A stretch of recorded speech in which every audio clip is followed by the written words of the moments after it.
Shit, gang shit, bad shit, gang squad clothes. Drip Eliante, pulling up, feeling like Harry Belafonte. Look at my racks, feel like Serena went hit from the back. Swing, pull like Jim, waves on swim, and a rock Timbs with the tech.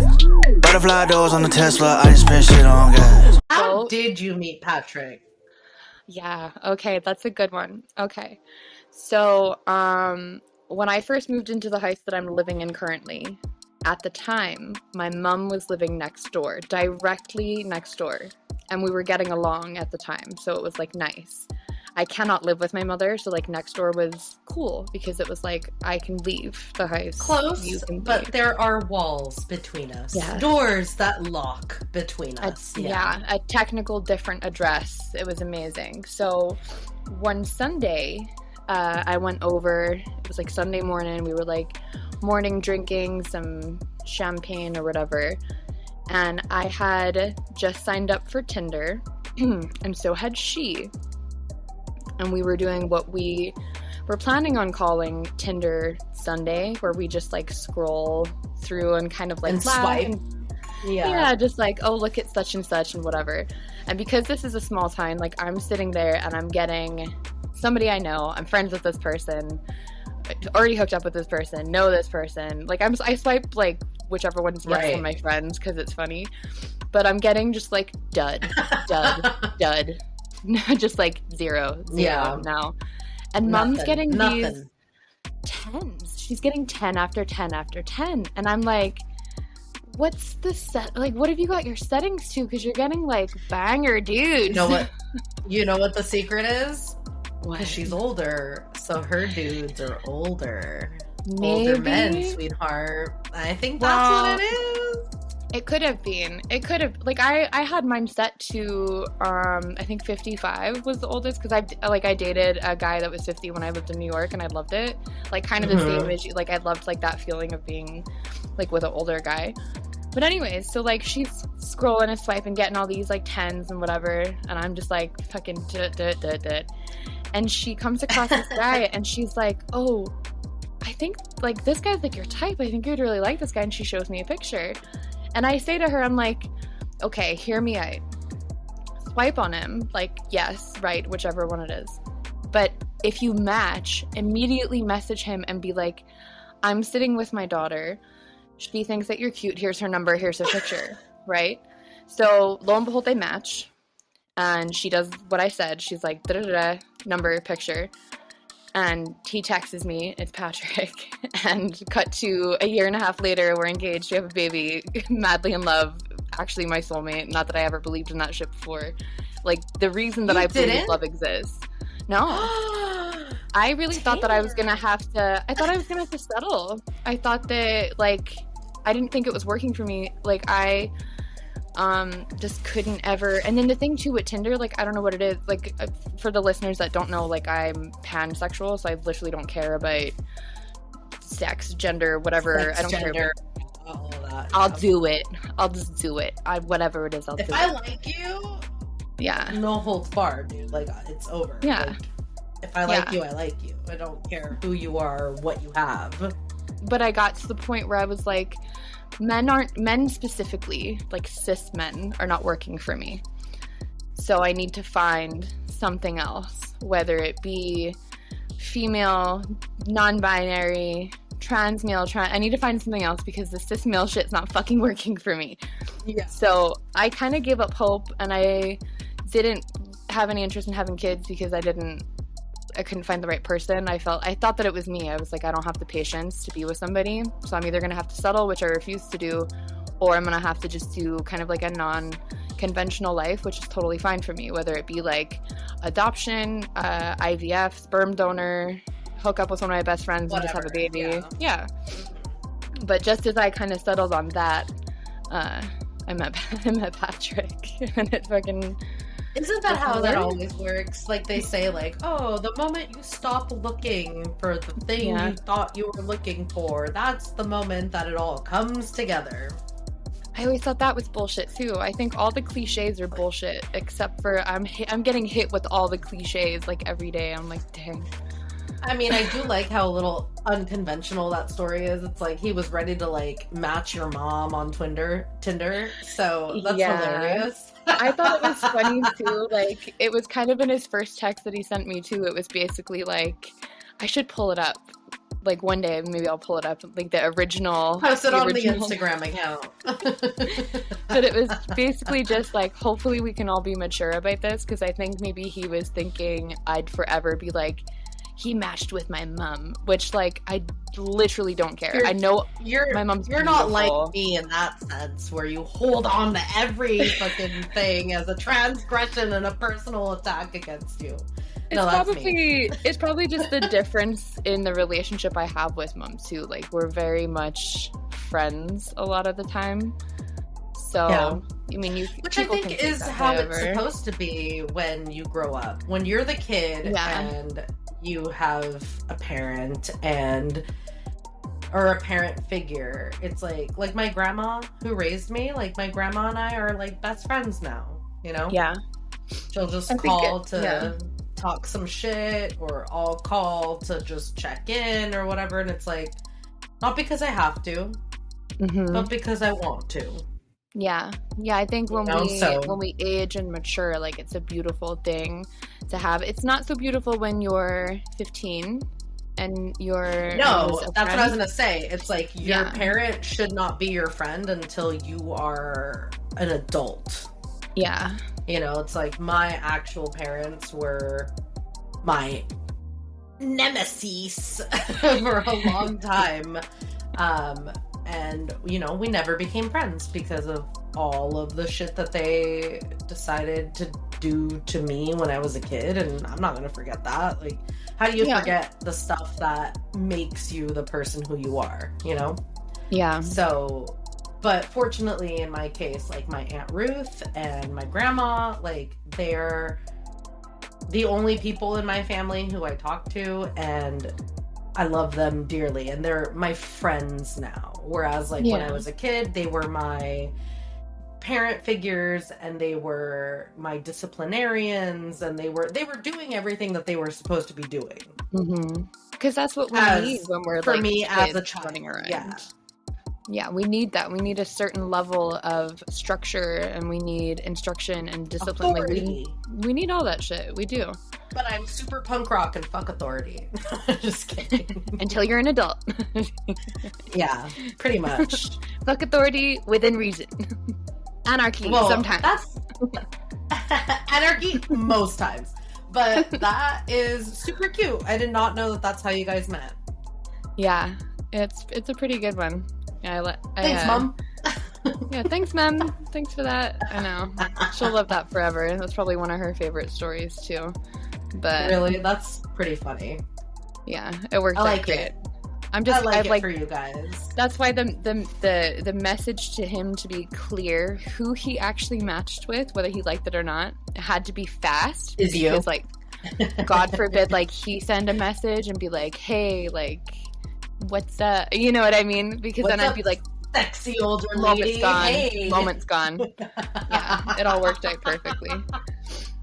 Oh, I love that. Oh, look at Tinder. Tinder making families happen, dude. I know. Honestly, I should reach out to Tinder and be like, I don't know if I owe you money or if you owe me money for this story. They definitely owe you money for that story. I'll tell people. I'll promote Tinder if we can get a Tinder sponsorship based on that story alone. Shout out to Tinder. Sponsor us. Shout out to Tinder and Red Bull. Oh my god, I would die for a Red Bull sponsorship just because I'm tired of paying for my Red Bulls.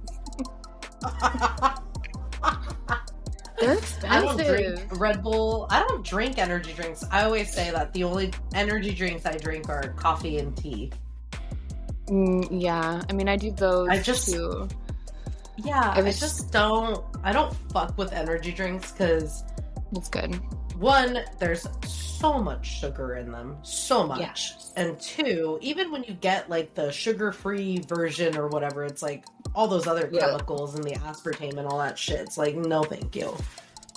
I'd rather just do the sugar. Well, you know what? I guess also the reason why I don't do energy drinks in general is just because I don't like sweet drinks. Fair. Ever. Yeah. Non-alcoholic, alcoholic. Like, I don't do super sweet cocktails. I don't do, like when I ask for a mimosa, it better be like 95% champagne and like just the baby splash of orange juice. I have so much to say about the mimosa thing. So much. And it's actually crazy that you brought that up because I'll die on this hill. Like, I will die on this hill. Mimosa that's like more than just a spritz of OJ, you can fucking keep it.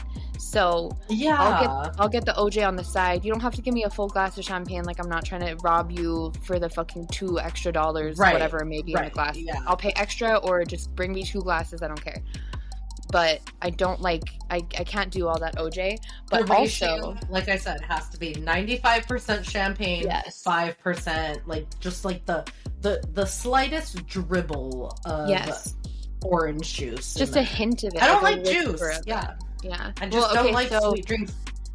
Who was it that like came out with this might have been a spoof, this might have been a joke, but even if it was a great idea. It's like a spray bottle, but you would like a cleaner bottle, but it's OJ and it's for mimosas. The spray bottle that I use with water to like spray my cats when they're being bad. Yeah, that one. And it's that, but it's OJ for your mimosas. So it's made for people like us. And whether it was a joke product or not, I don't care. It was a good idea. And I'll be getting it for the bachelorette party. Ooh. Oh, that's exciting. Yeah. My bachelorette party really sucked. I got thrown on my head. Not only did you get basically assaulted to the point where you almost were like severely injured, you also were my skull could have been crushed. Yeah, it could have been no wedding. I was also assaulted verbally. Yeah, I can't believe.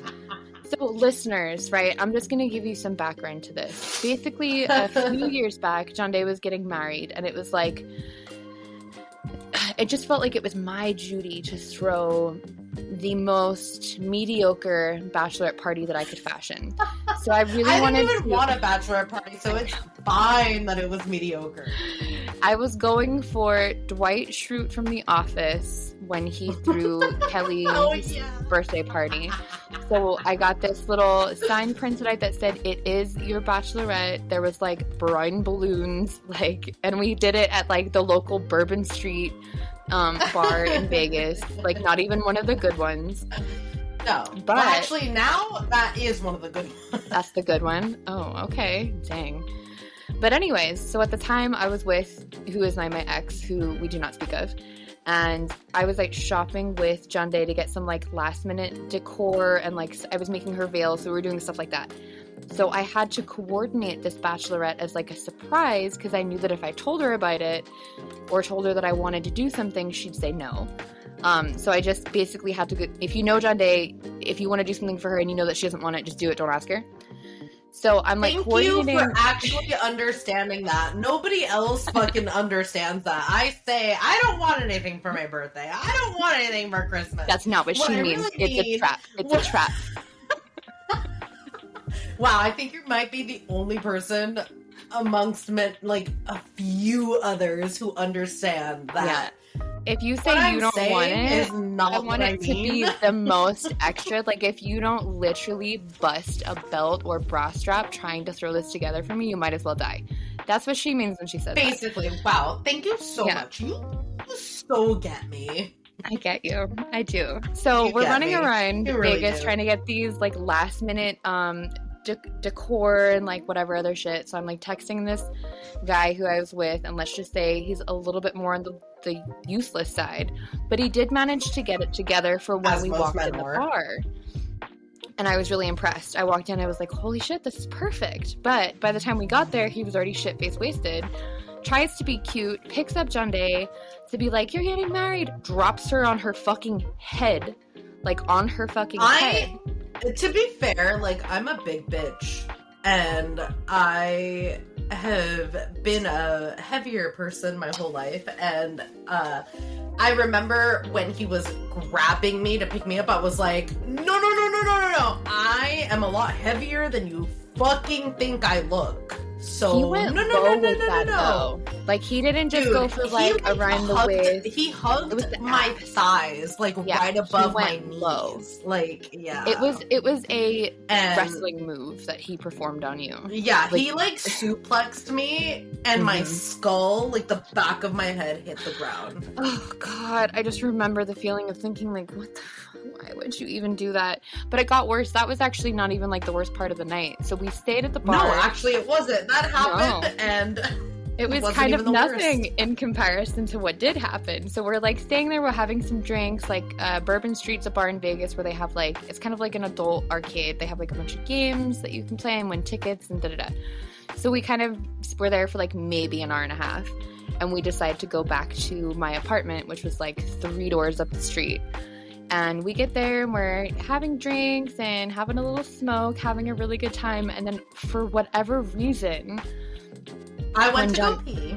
Janday goes to and the I was bathroom. in the restroom. And she's in the bathroom. And then all of a sudden, this guy, my ex, right, starts screaming the N-word hard R out of fucking nowhere. And I tell him, what the fuck is wrong with you? Stop that. And he's like, this is my house, I'll say what I want. And I'm like, no, you won't. Like, you literally will not be, I'm not, like, this is my house too. Janday's here, why is this happening? I'm so confused, I'm mortified, I'm disgusted, all of these emotions. Of course, Janday here, she comes out, and it turns into this whole thing. Rightfully so. I came out of the restroom and I was like, what did you just say? Because I was on the phone with Marcus, like, telling him, because he was getting off of his shift at the casino, and I was like, hey, they surprised me, like, you should come over here with the car, and blah, blah, blah, like, just come over here, we got Taco Bell, whatever. And then I came out, and I hear him still screaming this word, and I'm just like, I literally said, I was like, what the fuck did you just say? And he was like, like, N-word, a hard R. And I was like, dude, why? What you remember the foot stomp? So he's, like, stomping his feet like he's marching, and, like, with his hands up in, like, little fists. No, like I didn't see that. All I saw was him sitting on the couch. Yeah. Oh, no. He was, like, in the kitchen, stomping like he was marching, like, in a tantrum, like a 2-year-old, saying, like, over and over. And I'm, like, begging him to shut up. And I'm like, I didn't know what to do. Like, I literally didn't know what to do. I'd never seen anything like that in my life. And, like, while that was disgusting, it also solidified all of the, like, racist shit I'd seen him say before.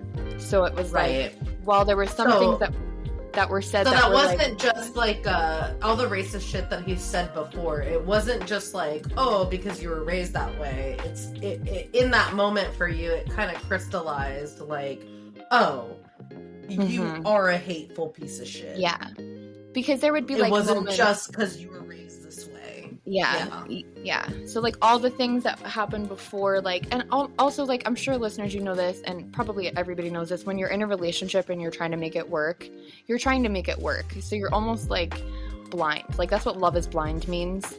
And maybe I'm just as bad for, like, putting up with it or being around it and not walking sooner. But there would be, like, little moments, like, we'd be driving and he'd get road rage and he'd, like, pass somebody and say shit. This is, quote, I'm not saying this, don't take this out of context, but, like, oh, of course it's a black guy. Shit like that. And it would be like, is this road rage? Is this just, what is that? I don't understand what that is. But then after that night, it was like, oh, okay, I see. Oh, okay, you actually are a hateful piece of shit. Oh, it gives me the chill. Like, I get the heebie-jeebies talking about it. I have tea for you on him for, like, another time. Like, I can't spend, like, time talking about this person, but I have Mourning Brew. Yeah. Oh, okay. I would love some Mourning Brew.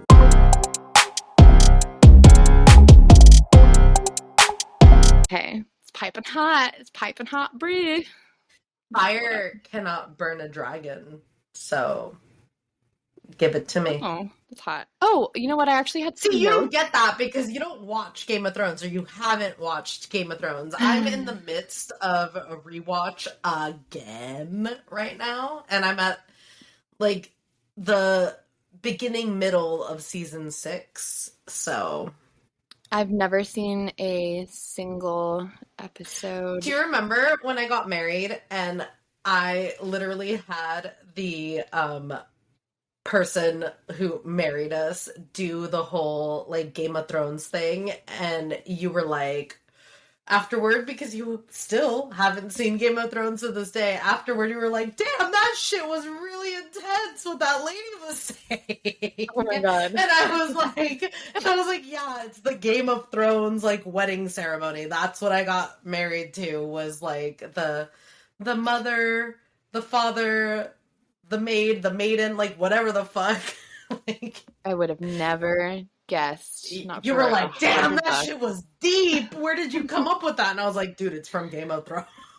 I kind of look back to your wedding and I kind of wish that I hadn't gone as like costumey. Like I kind of wish I had gone like classy, like vampiress or something. Listeners, I was a zombie cheerleader.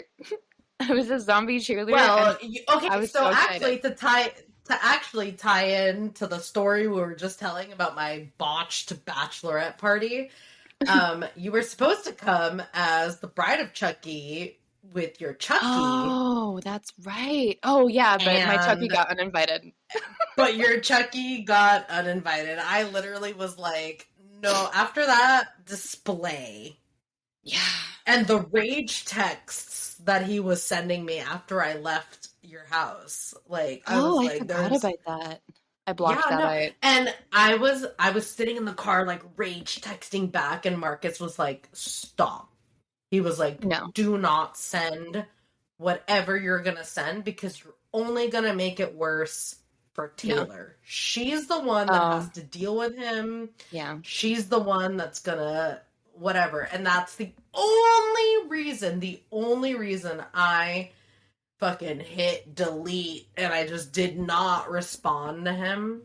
I have these text messages on my iPad still, by the way. You know what? You should keep them. Yeah, I'll read them on the podcast. Whatever. Maybe, listeners, do we want to spill more tea on this person? Because we have a lot. I'll never name names. I'm not that type. But John Day might.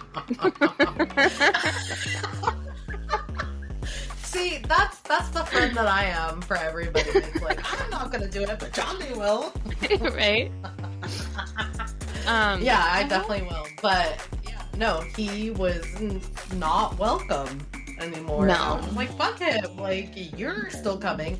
So originally your costume was supposed to be that's right, Bride of Chucky. I forgot that. And you had to on the last minute, like day of, you had to go and figure out another costume. Yeah, I forgot about that piece. By the way, that's why we're talking about costumes. What did you say? I said that I got married on Halloween, which is why we're talking about costumes, because I just threw a costume party. So I actually have some notes kind of following up from the last episode 2.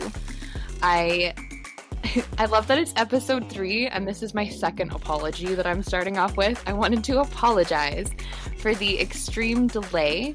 I'm working really hard to get these up for Fridays, but technical difficulties have been holding me back more often than not. So Saturday, Sunday, sometimes Monday, that just might happen from time to time, like specifically next weekend with it being my kid's first Thanksgiving. That'll probably be a Saturday upload.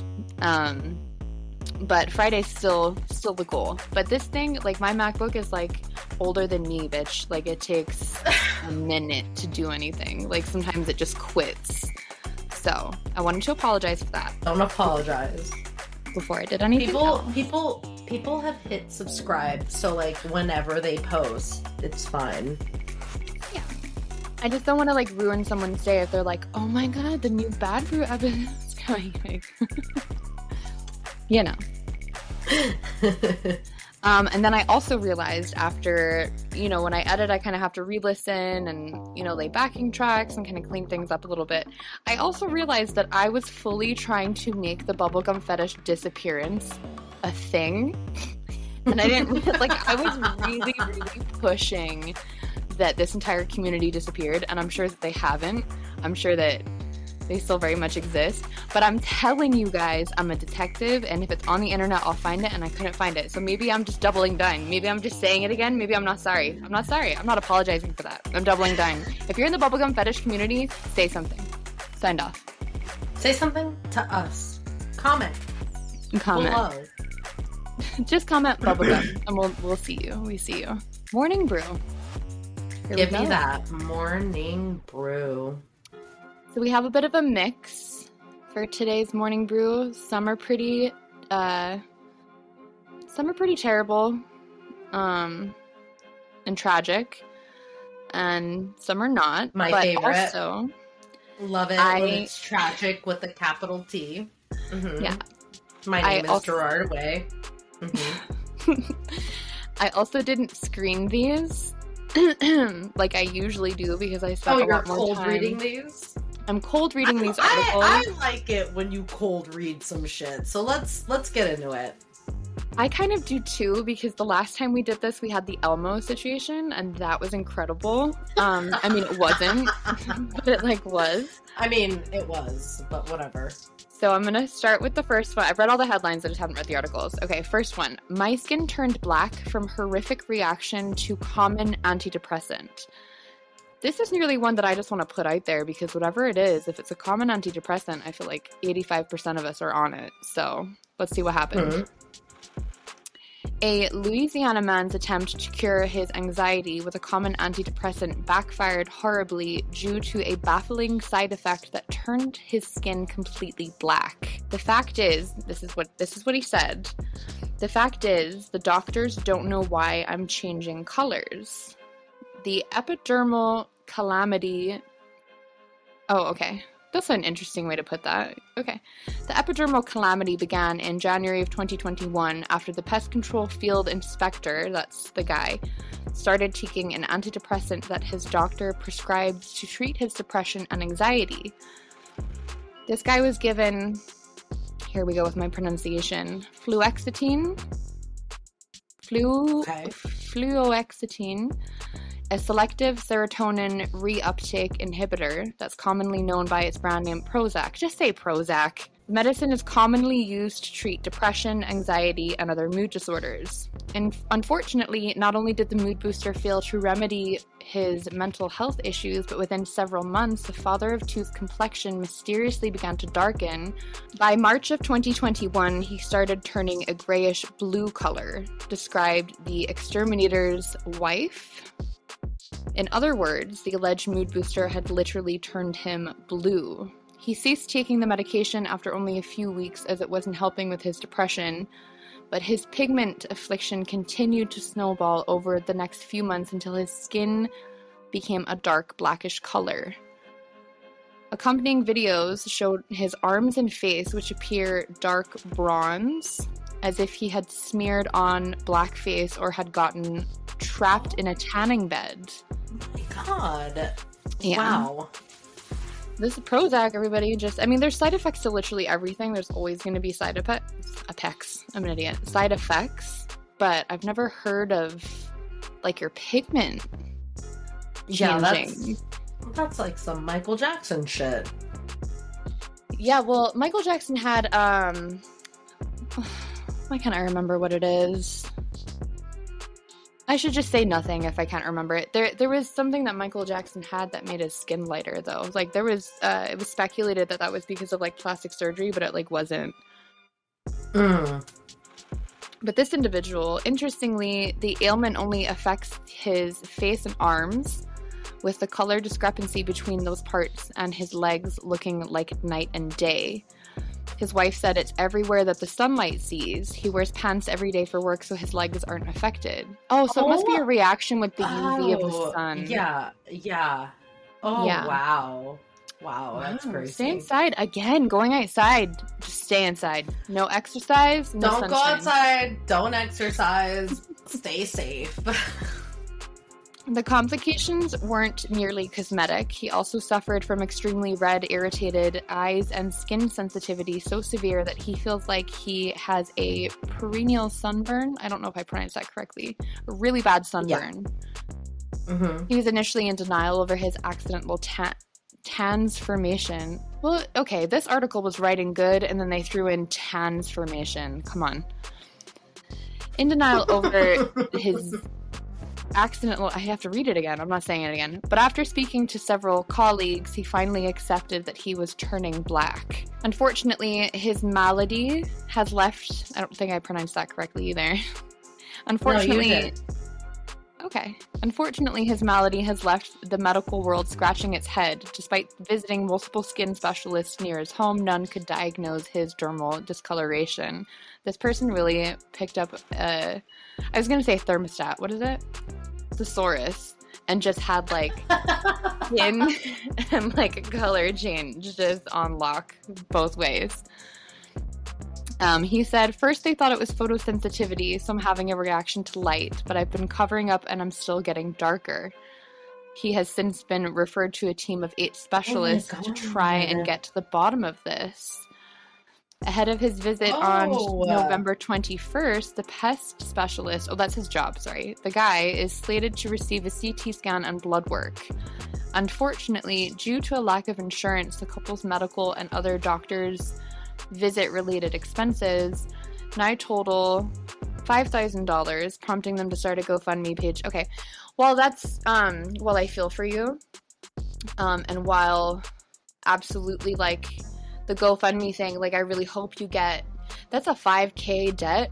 I'm a cool $50,000 debt for bringing life into this world. So my pity's a little bit, I don't really have a lot, I don't have much for you on that with your $5,000 medical debt.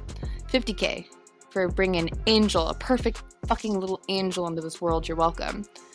In the interim, the stumped couple is imploring the TikTok commenters, whatever, to help them diagnose the condition, which has made them the brunt of multiple jokes. Oh, don't joke.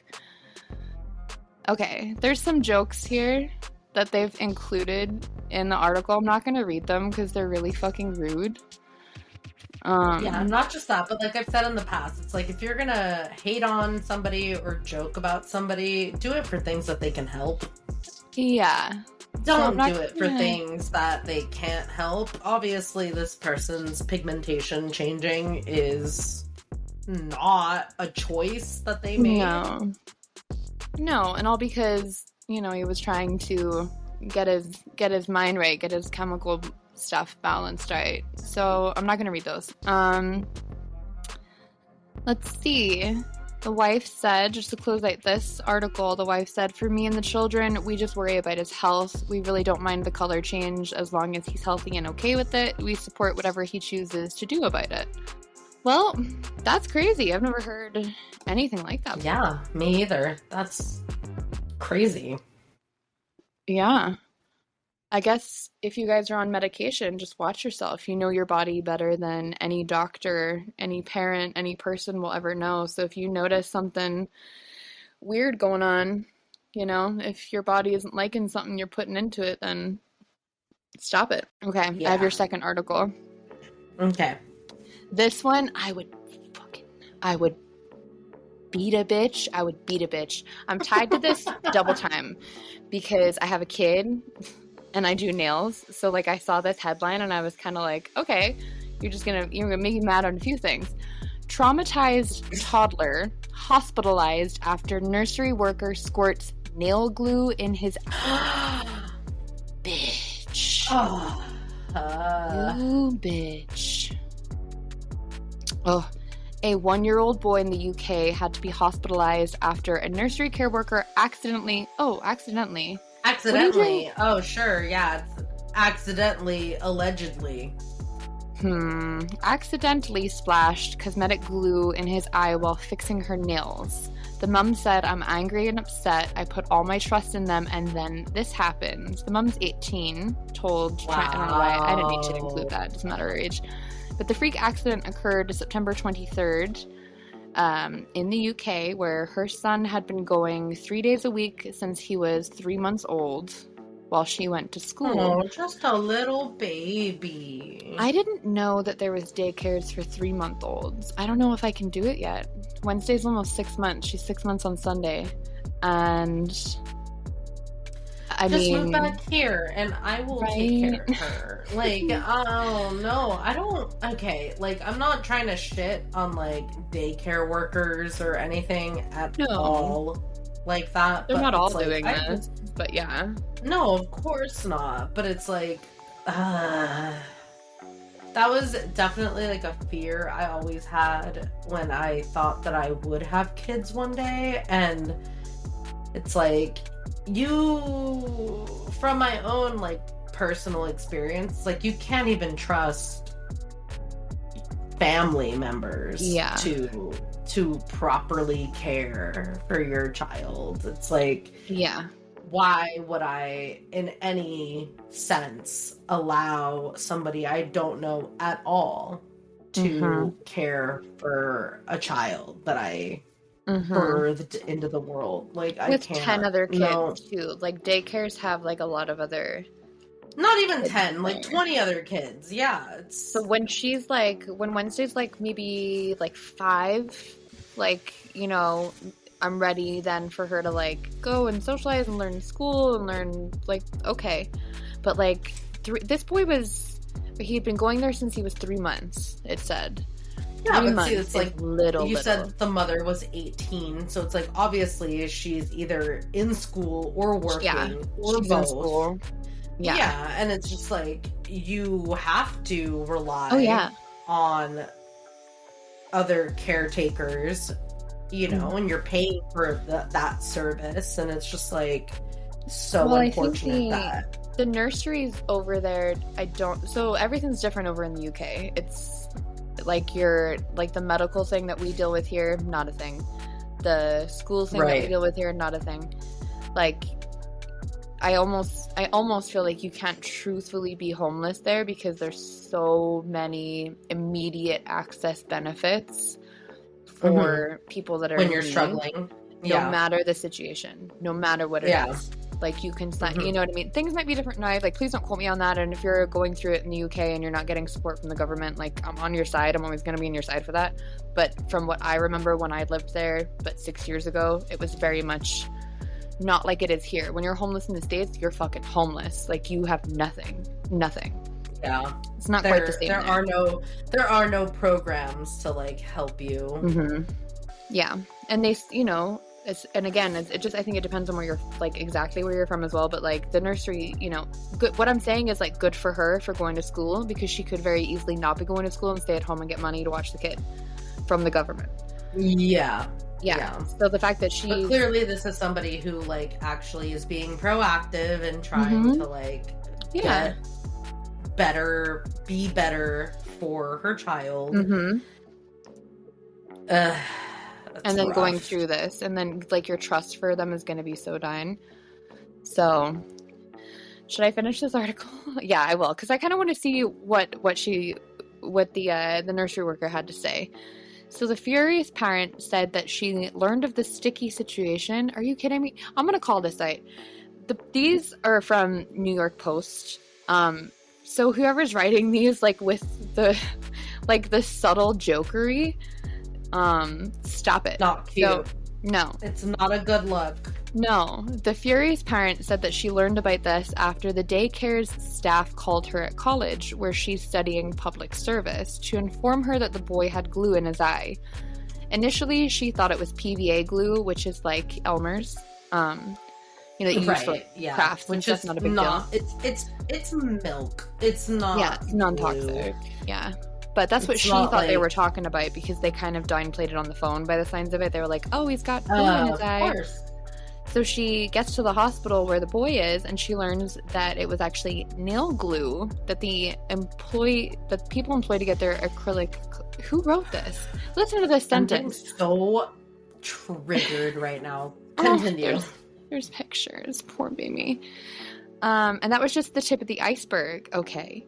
The hospital had told her that the boy had knocked the glue off the counter, only for staff to inform her a week later that the fiasco happened because an employee had picked him up and the cosmetic adhesive on her hand. Okay, so it sounds like the story changed. It sounds like they initially said that the kid got a hold of the glue, and then the staff was telling the mom that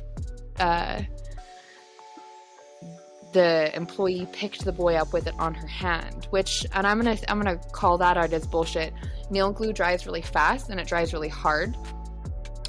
It's not like eyelash glue or like it's not like any other glue. Nail glue is like fast. Shout out Sugar Drip Nails, by the way. So when you have that on your hand, you won't notice immediately. So unless like she literally went like touch and then straight away picked up the boy with her fucking finger in his eye, I guess, this wouldn't happen like that. Yeah. Doesn't make any sense. Apparently, so the mum said this, apparently her nail had broken and she went to pick up my son and splashed the glue in his eye. Yeah, the glue's not splashing unless you're literally pouring it out of the container that it's in. Oh my God. So, yeah, the nursery representatives said in a statement that the employee's fake nail had come loose, so she attempted to re-stick it while holding... Oh, sorry, I didn't mean to say his name. I'm going to bleep that. While holding the boy, and ended up inadvertently squirting him. Okay. So, again, I'm picking this apart. I know nail glue. I have 14 kinds of nail glue in front of me right now. And I can guarantee you that they're not coming out as easily as you think. Especially, right? I'm a fucking detective, okay? And I do nails. I'm a detective nail-ass bitch. Especially when you've used it a couple of times. More often than not, the glue will dry around like the hole that it comes out of. Yeah. So you can spill it whatever kind of way, and a little might come out, but you're not. There's no way that it's like just fucking squirting. That's not the right word for that. There's no way that it's just like water out of a fucking water gun or something like that. Like it's it's like, I mean, I use like the E500 whatever glue when I make my little hair clips and shit, and it's like, I understand what you mean. It's like once you've used it a couple times, there's dry glue at the tip that stops it from from being as viscous or as fast as that when it comes out. So that even like the container itself, like, you know, when you squeeze toothpaste, the way that it comes out, you are never squeezing like a nail glue, like your typical nail glues. Now, whether she might have like a brush one, so if we factor that in, like, it could be possible, like maybe the brush is flicking into the boy's eye, like maybe that. But no, as far as like the way that they're trying to tell the story happened, it didn't happen that way, and I would testify to that. Nobody's asking me to testify. I would ask you to. Just call me to the stand as like the nail professional and the detective. I'm both. I'm both.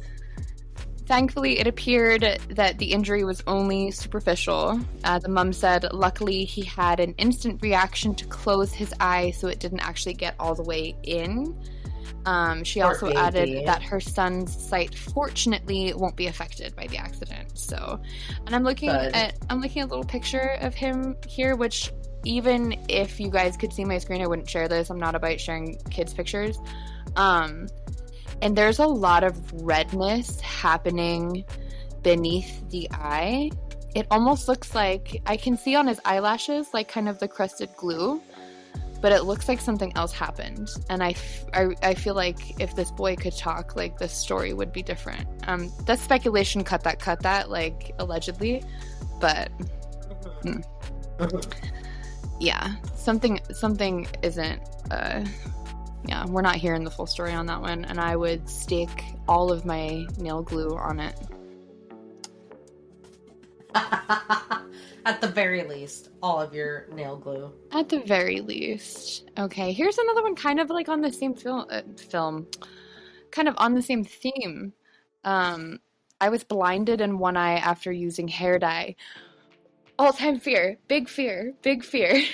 Every time I dye my hair, this is what I think about. I think about this exact scenario. I'm scared. Well, I always get shit in my eyes, like, constantly. And like I've mentioned before, I'm not good at hair, so... Let me dye your hair. Move back here. That would be incredible if you could just dye my hair for me. Yeah, like that time I turned all your hair pink.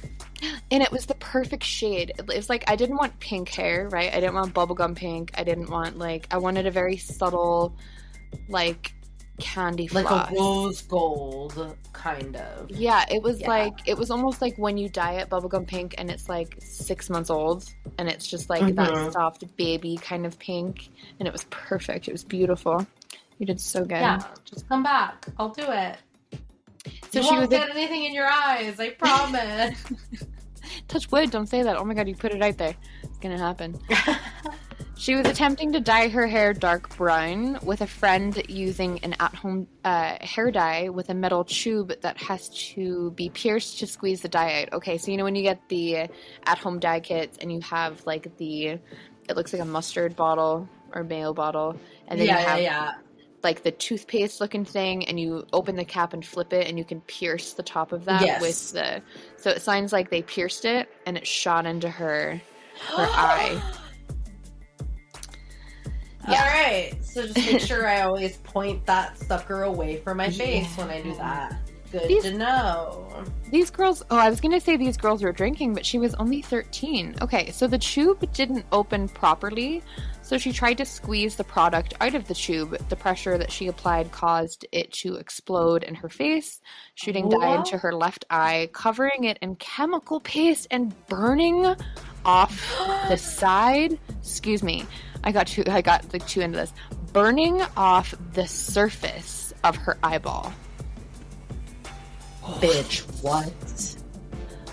Oh my god. Oh no, she was only 13. Her mom heard her screaming from downstairs and rushed her to the hospital. She said, I was in the kitchen when I heard her scream. Her and her friends usually run around the house and scream and play, but I knew that it was a different scream. Yes, girl, I completely understand that. And it was a serious scream. She said, I ran in there and panicked because her whole eye was covered. You could hardly see her eyelashes, and you couldn't see her eyeball at all. It was covered.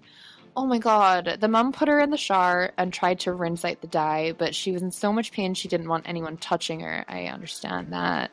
Oh my god.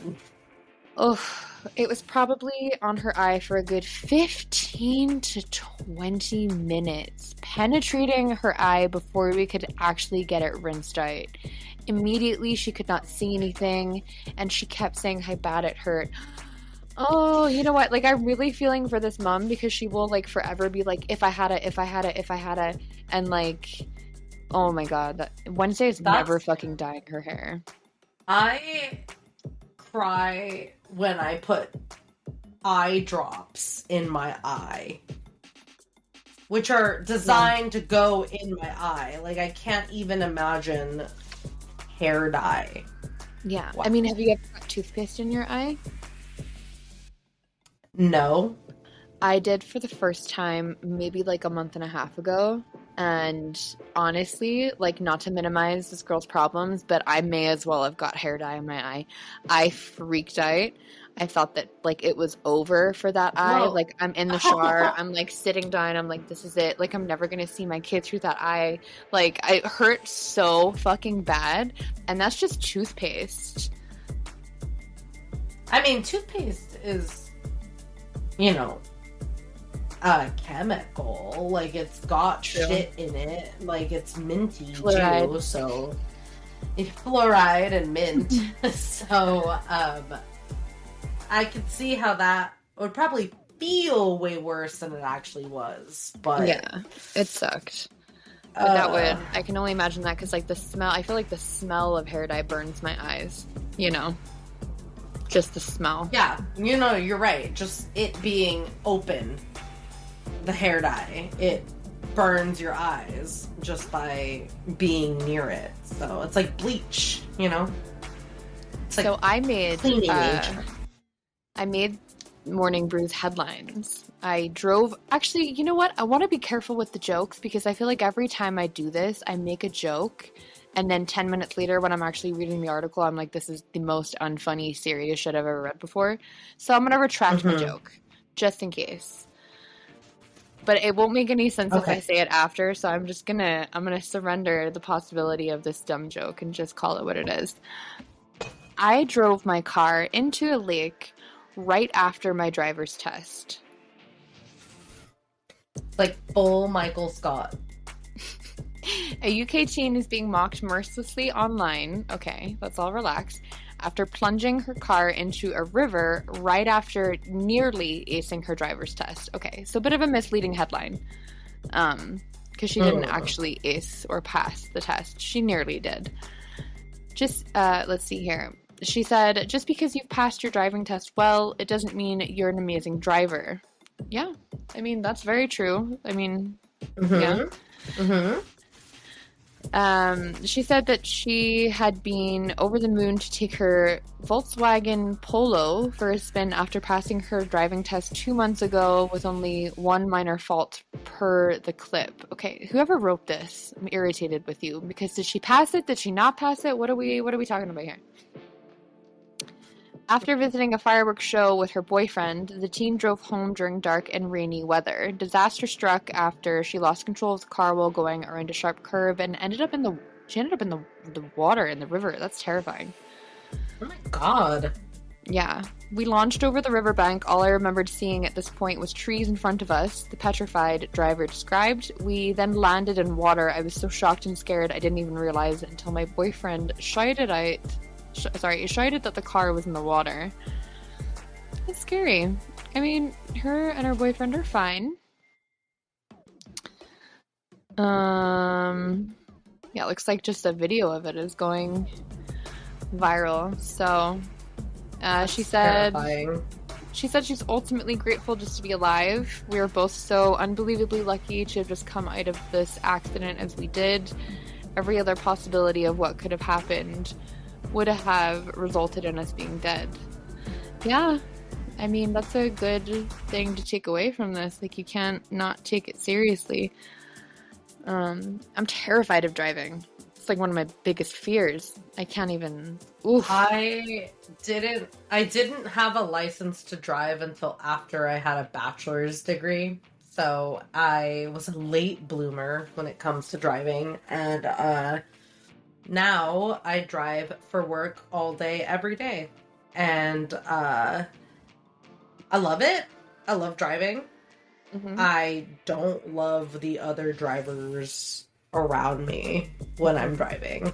Most of the time, I don't know what it is about this area. Maybe it's because people are transplants, like they move here from other places, so whatever etiquette they have in driving, or just they don't mesh or something. But I see accidents every single day.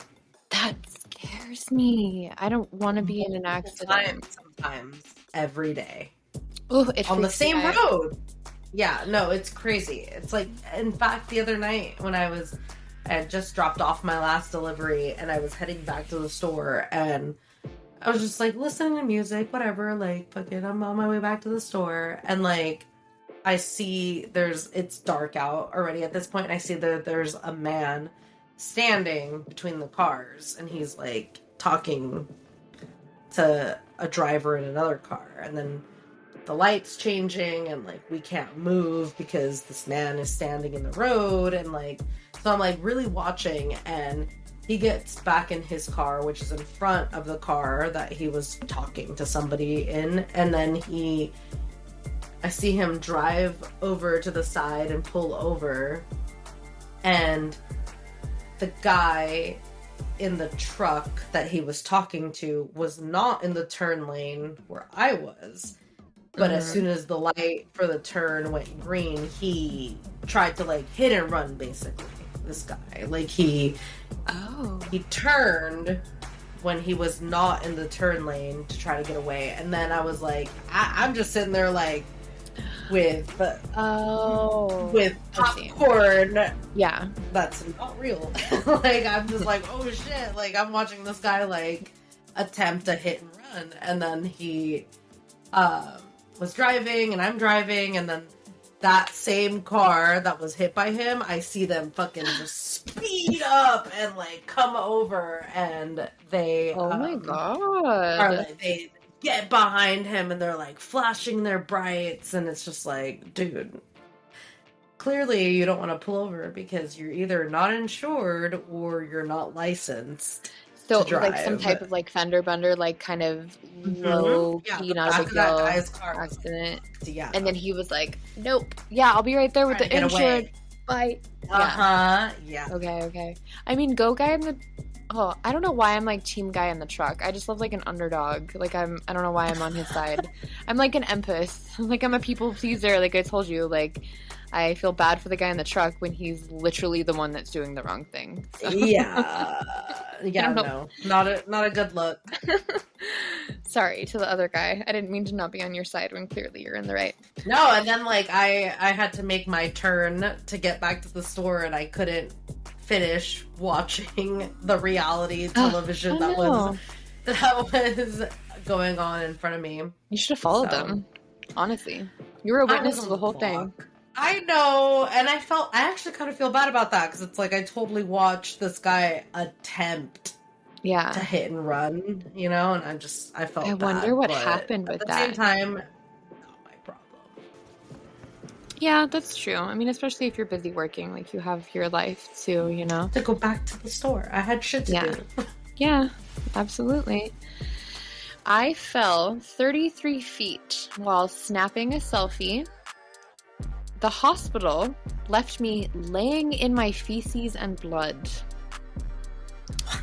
This is just from a couple days ago. This is like Friday past. This is like when the last episode should have been. Like this was like super recent. A lot of UK stories. This is like the third one. A UK tourist was in Montenegro, sustained severe injuries after falling over 30 feet while taking a cliffside selfie, only to be left sitting in her own feces by medics. Misleading headline if we're not talking about this woman being left in a hospital. Why are you saying the hospital? But okay. Wow. Yeah, New York Post again. I'm calling you out. Come for me. Don't come for me. But I'm still calling you out. Just no, they have more money than we do. Don't come for us. Stop with the misleading headlines, though. This is not tea. Like, when it's tea and it's clickbait for YouTube and it's dumb videos, like, I get it. When it's, like, legitimate things, don't clickbait. Don't fucking clickbait me, you bitch. Anyways, she said, I can only describe the hospital as medieval and grim. She had reportedly attempted to snap a selfie. Yep. Third or fourth, possible fourth mention. I think I skipped the first mention because I already read it in the headline. But so far we're like 20% into this piece, and this is the fourth time we've mentioned. I'm mad. I got beef with New York Post. I got beef. Do it. She reportedly attempted to snap a selfie while posing at a scenic spot overlooking the picturesque Montenegro coastline. However, her high-altitude photo op went south after she slipped backwards and plummeted 33 feet onto jagged rocks below, fracturing her ribs, spine, and ankle. She survived and was subsequently rescued from the ravine by a good Samaritan who descended the cliff. Oh, shout out you. There's no more information on who that was, but it seems like somebody saw her fall and was like, I got you, and came down the cliff to check on her. 19 minutes later, paramedics arrived and transported her to the hospital in the nation's capital of Podgorica. I'm so sorry. I shouldn't even have tried to pronounce that. Can I look it up? Can I just see? Yeah, of course. Monte Cristo What was it? Podgorica?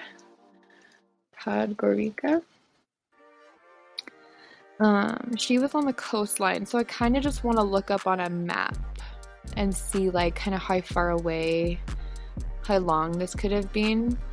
I'm no good at geography, but if I had to venture a guess, I would say probably about an hour and a half from the closest coastline to this hospital, or this town, not this hospital, let me just say.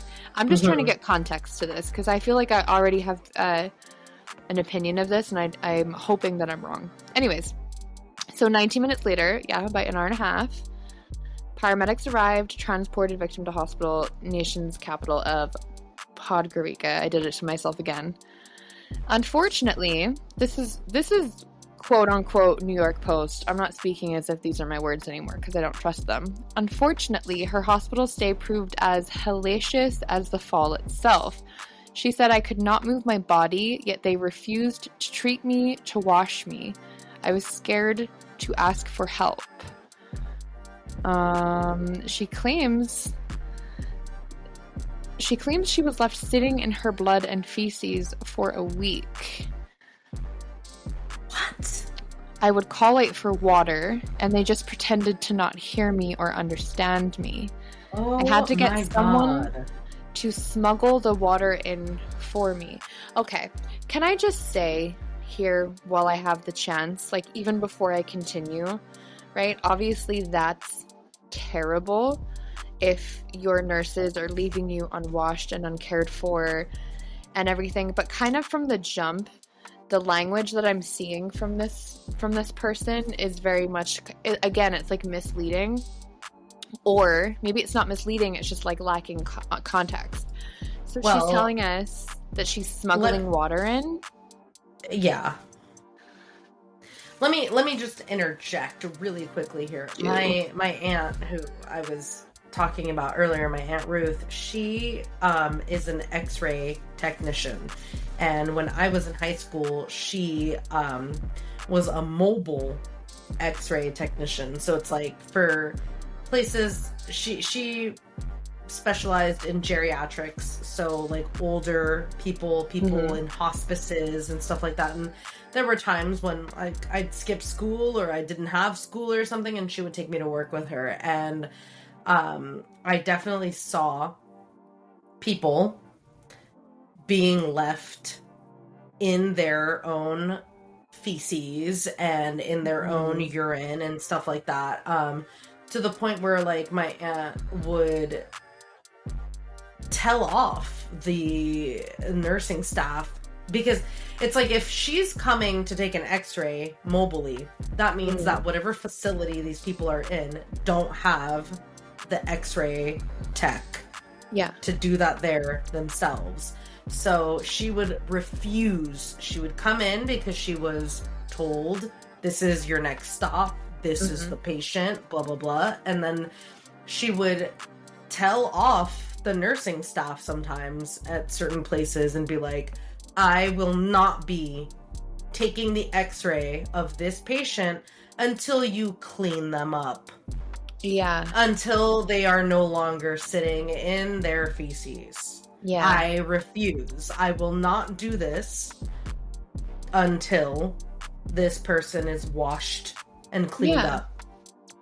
So absolutely. I believe that. I totally I've seen it. I mean, I don't think it's impossible. I think especially in like those hospice kind of situations, because there is a lot of abuse that happens there. I fully believe that it happens. I don't think that it doesn't not happen, and I'm certainly not saying that it didn't happen to this lady. What I'm questioning is like, it could just be because she was quoted while she was very angry, but I feel like what she's saying either needs to be explained like a little bit more. Like the way her saying like, I had to get someone to smuggle water in for me, makes me think you're saying that they were purposely withholding water. You're not allowed water. No one's allowed to bring you in water. Using the word smuggle makes me think that it was like this heist, like this whole thing to smuggle it and to sneak it in. Where it was, did they just bring it to you? I'm not saying that makes it okay. What I'm saying is that her language is misleading, and it's making it like, it's giving Karen is what I'm saying. You know what I mean? Yeah. Like, if she's like, there may be some exaggeration going on. Like there might be like 3 truths and a lie happening here. Okay. Is what, not to say that, you know, it doesn't negate how terrible that is, like, if this is happening. I'm gonna continue though, before I put my entire like feet in my mouth. I had to get someone to smuggle the water in for me. Food, meanwhile, allegedly entailed 1 piece of stale bread each morning, which nurses unknowingly put on a table where she couldn't reach due to her incapacitated state. As the staff hadn't conducted any scans, they didn't realize that she had fractured her vertebrae and was therefore almost immobile. To make matters worse, the patient wasn't administered any painkillers the whole time. Yeah, that's pretty rough. That is really rough. Falling 30 feet and then not being given ibuprofen or anything is anything. Yeah. Regardless of her giving me Karen or any of that, like, that's terrible. Yeah, it's like, not okay. I'm certainly not, like, minimizing it's definitely anything not that she went through. Proper care. No, they're not doing their job. Regardless of whether she was the biggest bitch in the world, if you're a nurse or a doctor, it is your responsibility and something that you've agreed to. It's like code for you, moral code, like legal code, to do the right thing. So yeah. She believed that the poor treatment was due to the hospital's anti-Western sentiment, claiming they weren't abusive, but they were definitely anti-British. I felt like an alien. Not to mention that Montenegro has the most backward, this is a quote, by the way, the most backward health system in Europe, according to a 2016 report by the Swedish non-governmental organization Health Consumer Parhus. Things came to a head when staffers moved the patient to cramped quarters, a move she believes exacerbated her condition. Quote, at one stage they decided to pull me off of the bed and dumped me into a chair in a small room and locked the door behind them. Oh my God. She said, I had to start making emergency calls to family because I thought my future might be bleak. I was basically a hostage. Salvation came after the vacationer's daughter contacted family back in the UK. Okay, so she had a daughter with her, who negotiated with their insurance company to get her home. At long last, she was airlifted back to the UK, whereupon she finally received proper care. I was still lumped in my own blood when I arrived and was finally put on morphine, she said. The doctors here can't believe that I'm still here. They said if the fracture in my vertebrae was 1 inch higher, I'd be paralyzed from the head down. Well, thank God she's okay. That's crazy. Wow. Jesus. Wow. Yeah, that's a lot. But that's Mourning Brew. Well, thank you for the Mourning Brew. I am horrified and enraged and just reeling. Yeah. That was a long one. There was a lot there. It was pretty overwhelming. That's all right. Would you like to take a quick break? I would fucking love to take a quick break. I really have to pee, and I would like to smoke. And then I have a very small "Who the fuck are you?" if you want, or we can bind Of course that. I want. Go, no, okay. I always, my favorite subject to talk about is myself. So. I love that. It's an easy one. Right. There's no like for real questions, but let's go tinkle. All right, cool. Yeah, Smoke, I actually have the baby. to pee, so go smoke the baby and kiss your cigarette. Locked in, they don't wanna let me get out. I'ma put you on a bitch, you gotta sit out. You're on. Oh, you don't say 2-1? It's just 5, 4, 3. And then, yeah. The 2-1 just like silent. a signal. Interesting. Yeah. Okay. Yeah, I don't know exactly why that started. I bet you I could find out, but I'm sure of course it's I could Hollywood Google. thing. Just Google it. I love Googling. I Google Speaking everything. Are we ready for the main segment? Well, I have. Oh no! Wait, I So- fucked up. You didn't fuck We up. have some. Who the fuck are you? Who the fuck are you? Who the fuck are you? I don't really have like a lot this week, because I kind of went deep with my main segment research. But I did have like a very quick personality test. This isn't even on my notes. This is like just in my memory, and I think it would be interesting to ask you. So, personality test has started. You are in a jungle. You're in a rainforest, right? You're in the middle of this jungle, and you have your 4 pets with you. You have a cow, a horse, a monkey, and a lion. You love them. Okay. They're your pets. But you're looking at all of your provisions and your supplies, and you realize that you don't have enough to get to where you're going with all 4 of your pets and yourself. So you have to leave one behind. Who do you leave behind? The cow, the horse, the lion, the monkey? The monkey. Okay. So you continue He'll on come your find way. me. I always love the reasoning that people give me when they leave one behind. Everybody always has their reasons, and I love it because He'll come I like find me. know like then. Yeah. Okay. So you're on your way, and you're getting along with your 3 buds. You have your horse, your cow, and your lion. And you're going through all of your supplies really fast, right? You got 3 big animals, 3 strong animals. You're feeding yourself, your water. Like, it's not lasting. You're going through everything. And you come across this guy who has like a bunch of stuff. He's got everything you like. He's got seltzer water. He's got red wine. He's got weed. He's got acid. He's got everything you could possibly need. Oh, everything I could possibly need to sustain my existence for the rest of my life. Perfect. Yeah, and enough food for your animals. But he wants to trade you one of the animals for all of his stuff. Who are you trading? The lion, the cow, or the horse? The cow. Okay. Nice. So you make your way to your final destination. Big, gold, pearly, shiny gate. You die. The pearly I'm gate. like, am I dead? Heaven was real the whole time? Holy fuck. You failed, though. I'm just kidding. So you get to your final destination. You're super stoked to be there. But you can only bring one of your pets in. Who are you bringing in? The lion or the horse?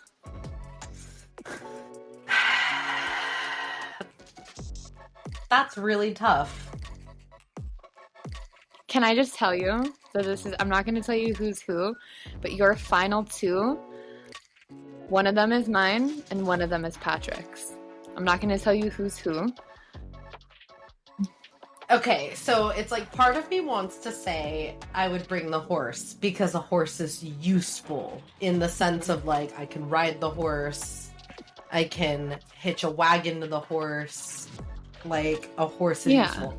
But what I really want to say is the lion because that's I love big cats, you know? And if it's my pet, and if it's my pet, then he's just a big choo-choo boy. Choo-choo is one of my cats. He's my big choo-choo boy. So, like, I'm gonna bring the lion. Is that your final answer? Yeah. That's interesting. And actually, I don't know if I would have guessed that for you. I don't even think I had a guess. I should have wrote down my answer, like, on a Post-it and hit it and then been like, this is what I guessed. But I didn't do that. Anyways, what this tells you about your personality is that normally you either are or feel like you are the protector of yourself and those that are around you that you care about. So whether it be in your friend group, your family groups, your relationships, you're the protector. That totally tracks. Yeah, it makes sense to me too. Because you very much do have that protector energy. Like once people kind of penetrate that wall for you. Yeah, like my wall with barbed wire at the top that I have for everybody. That's on fire and underwater. It's on fire and underwater. Yeah, it's like a level in Sonic the Hedgehog or whatever. Yeah.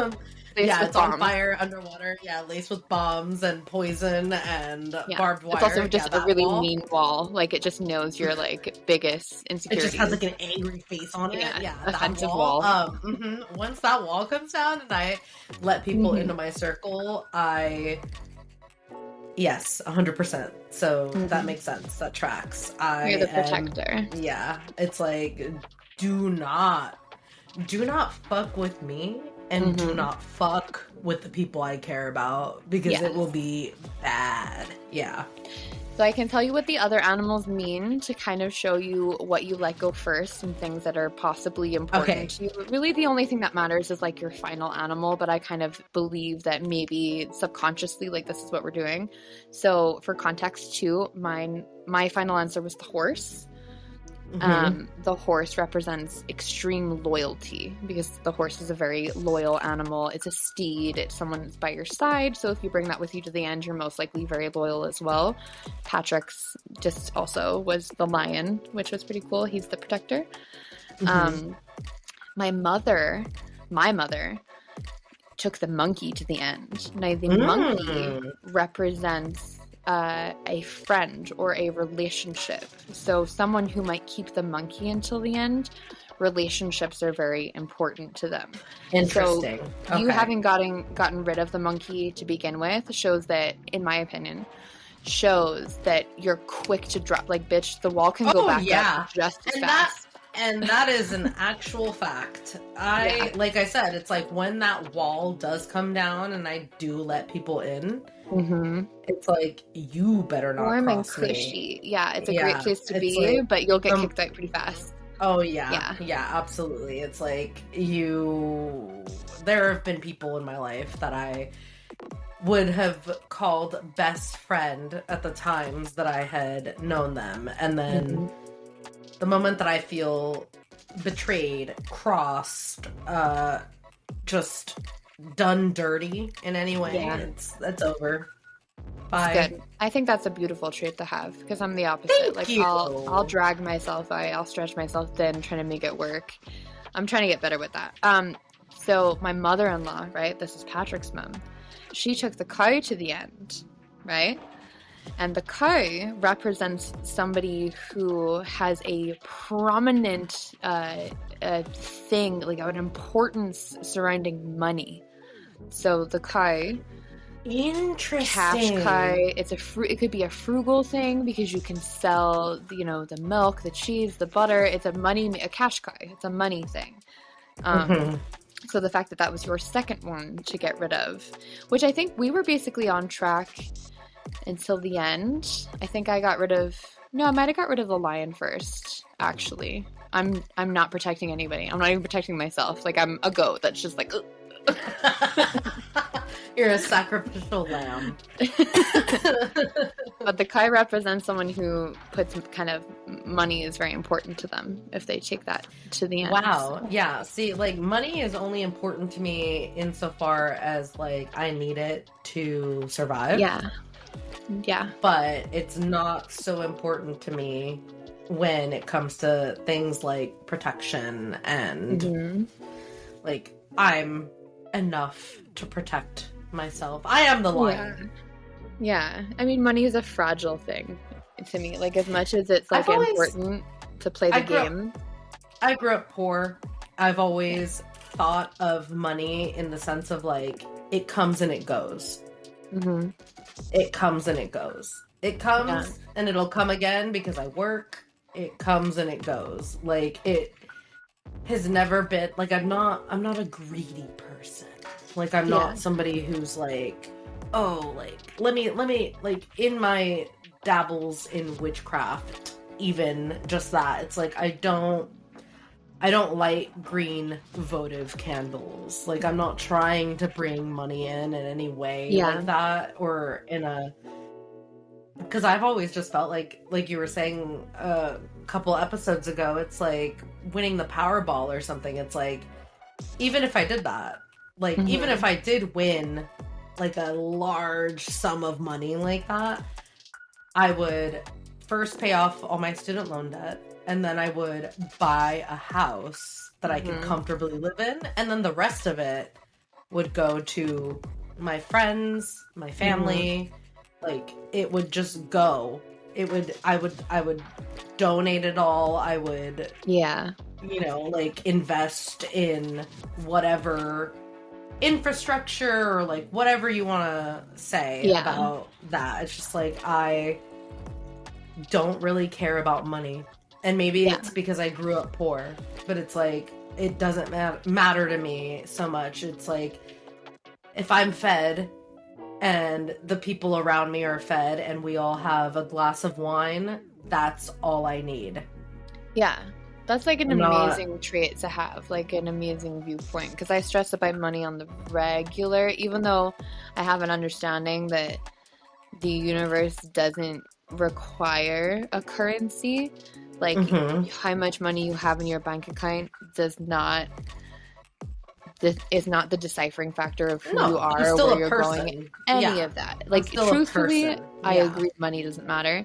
But, like, I just want enough of it to set up everybody around me and myself and have me doing the things that I want to do and have my partner doing the things that he wants to do. Because, like, Yeah, the things that our fulfill only us and make us problem- happy. Yeah. Yeah, like work. Like, I would still be working 7 days a week if I won the lottery. Well, I my believe that of you businesses, because like- you have a really good work ethic, and I myself, I feel like I have a pretty good work ethic. My husband's do. work ethic is better than mine, but like I said, it's like I only have a good work ethic because I have bills to pay. Yeah. Not because that's what I want to be doing. Not because, Sure. like, no, if it were up to me, I'd be sitting on my ass all day and drinking and watching movies and TV and enjoying and being entertained, just enjoying things. Yeah, I totally get that too. I think I would probably take like maybe a day or two off to just do that with no worries. Like there's like a little fly in here. It's actually torturing me. It's driving me. I'm like trying to karate chop him. He came in there just to torture you. He told me. Literally, he wants to take the personality test. But the fact that you were torn between the lion and the horse is really interesting to me because it shows that you're I know these things about you, so maybe that's why I can like line them up with your personality. Like most of these things can be if you force them, but this isn't like a super forced one in my opinion. Like you're a very loyal person, but it's more important to you to protect. Yeah, so, protect myself beautiful. As well as the people that I care about. Mm-hmm. So thank love you. That. That was fun. Yeah, That was fun. You know, just a quick little who the fuck are you? Hopefully listeners like you played along. Maybe I should have done like a cue, like play along and comment your answer. But if you don't comment horse or lion, you're a bad person. I'm just kidding.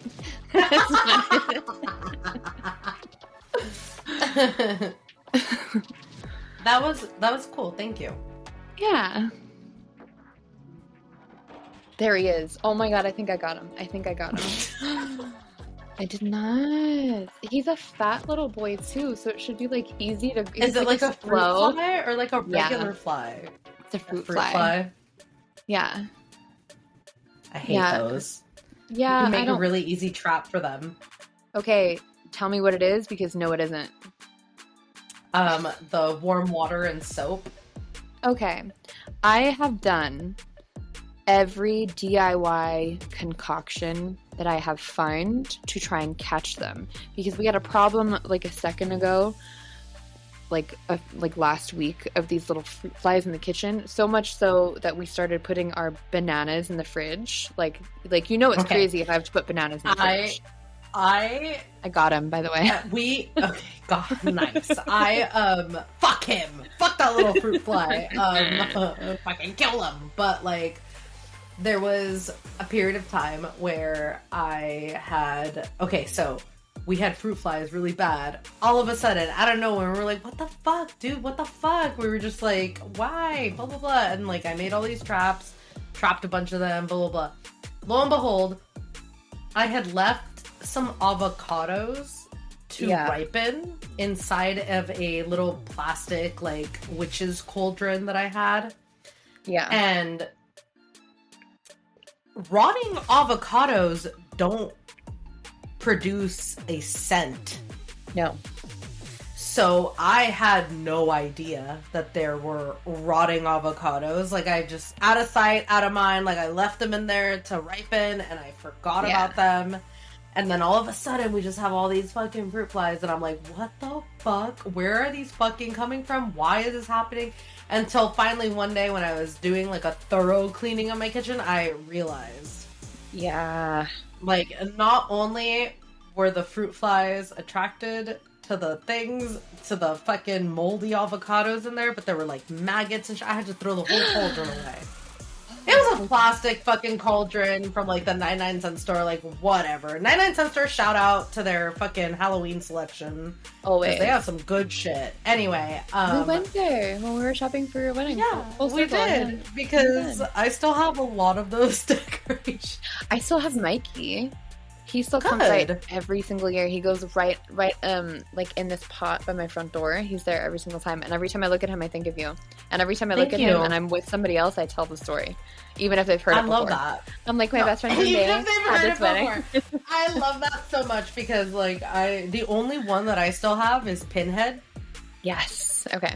And That's a good this past year at work for Halloween, I brought him in, like I baked a bunch of baked goods or whatever, and then I also brought him in with like Halloween candy in the base. What a good idea. And I've never thought of doing that. that's what I did at the wedding. That's all these centerpieces, they all had Halloween candy in them. Oh, I never noticed that.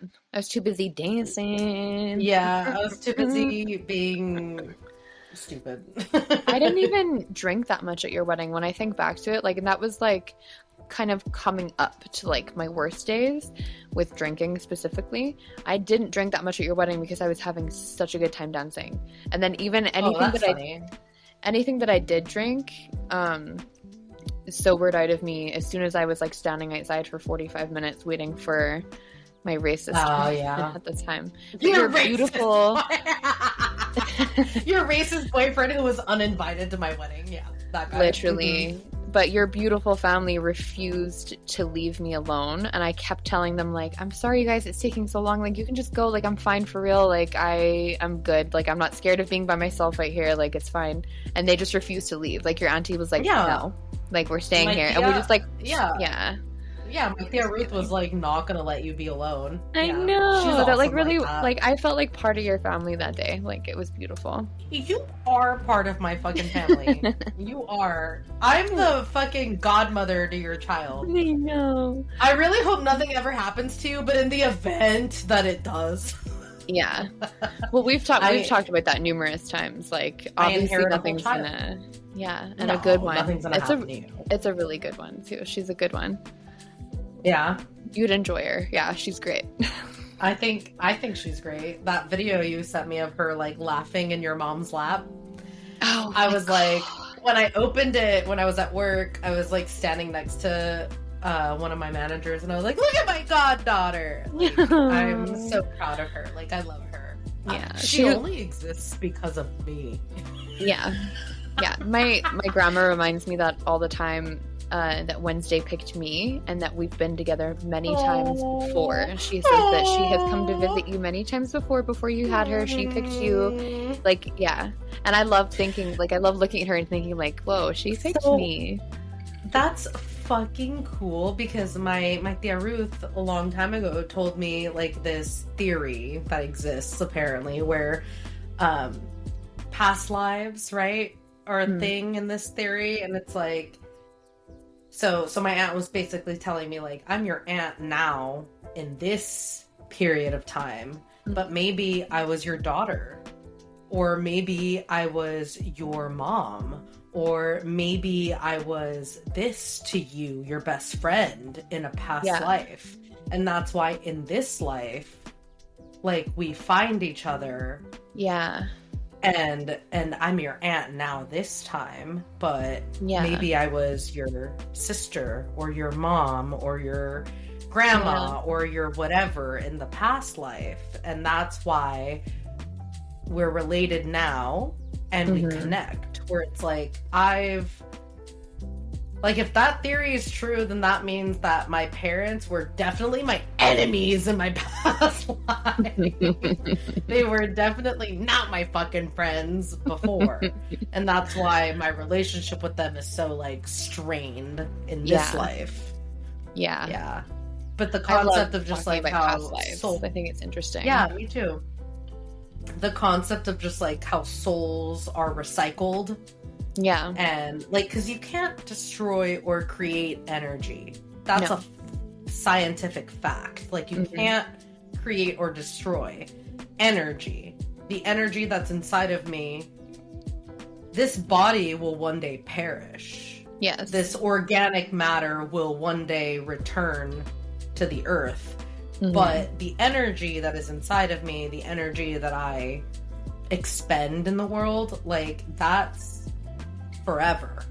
Yes. So just the concept of, like, going into a different vessel, a different biomaterial vessel. Like, I don't know. I just thought that was a really cool concept. Yeah, maybe, I like that for a a lot, sci-fi story. I don't know. I think it's, I mean, truthfully, nobody knows what, like, happens after we die. And I like the idea of, like, additional lives or, you know, whatever, like, past lives, like, stuff like that. Because you're totally right. Like, energy doesn't die. And based on my belief system, we were not created to die. Like, what's happening in this life that we're living is basically a game.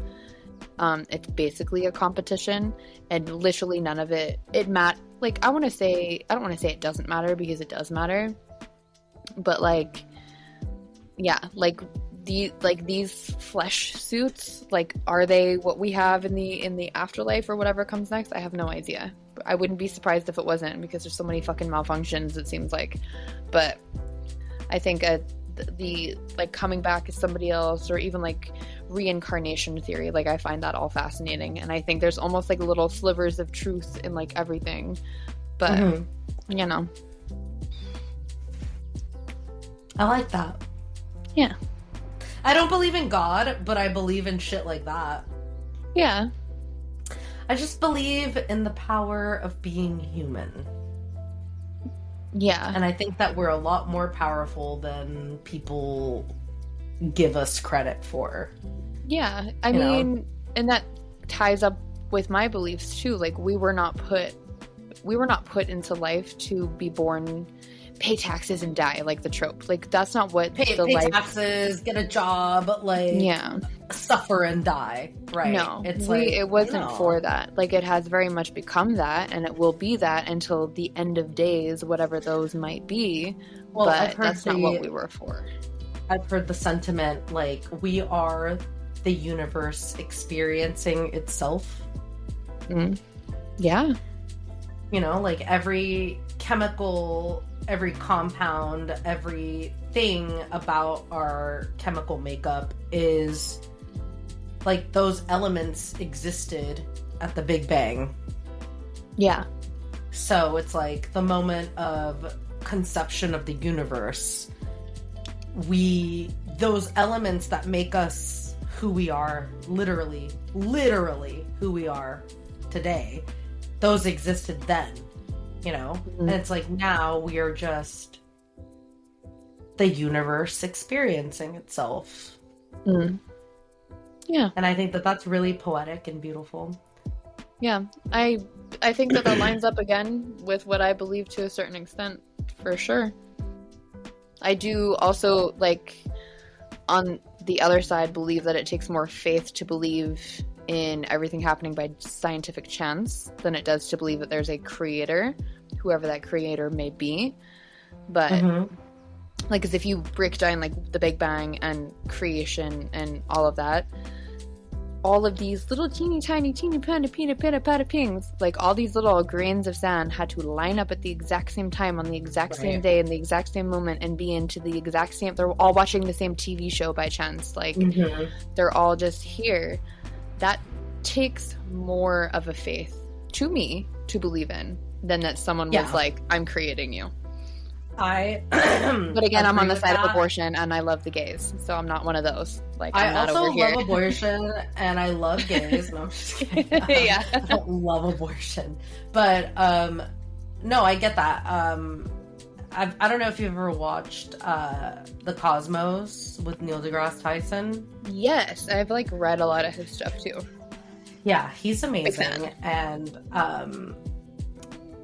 that first season of The Cosmos, he says something like, I forgot the wording. Because he's also the one that I got that idea of, like, we are the universe experiencing itself. Like, we're made of the same stuff that, like, existed. I forgot, because I got lost thinking about how brilliant he is. No, literally, that's what happened. What? Smash. Smash. I don't even care. Smash all day long. I would love to meet Neil deGrasse Tyson. Neil deGrasse Tyson, if you're listening, which you're not. Yes. He But could if be. you are, please be my friend. Yeah. Let's Yeah. trip balls together. No. Yeah, let's go brunch. I don't want to trip balls, but I'll go brunch. No, let's trip balls. You know what? at Fuck brunch. that. Fuck that. If we're hanging out with Neil deGrasse Tyson, I'm tripping balls. Like, I'll do it. Yeah, fuck yeah, for the first time, right? Yeah. Yeah. I'll do it for the 50th time.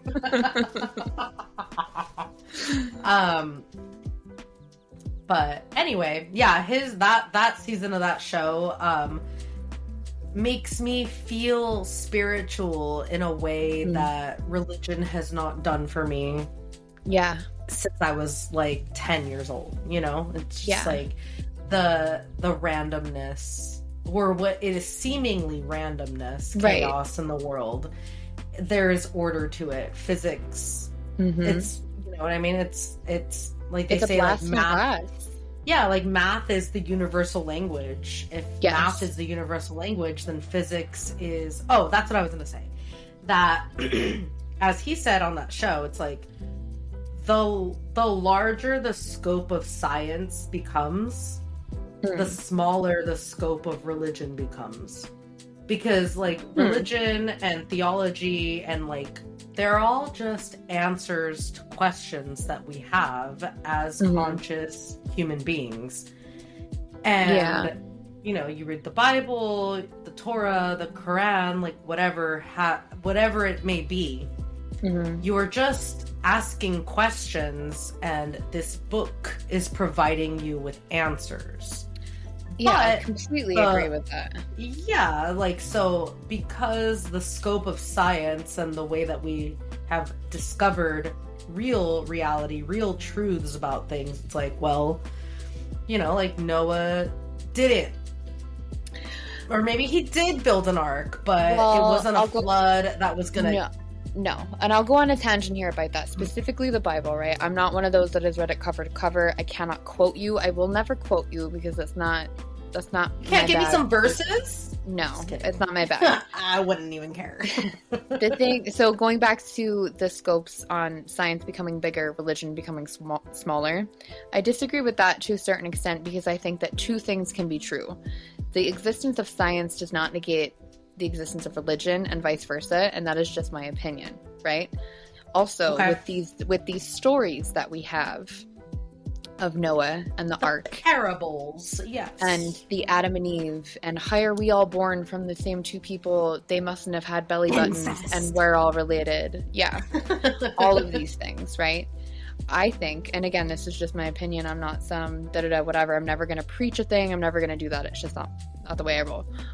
But these stories are not factual stories.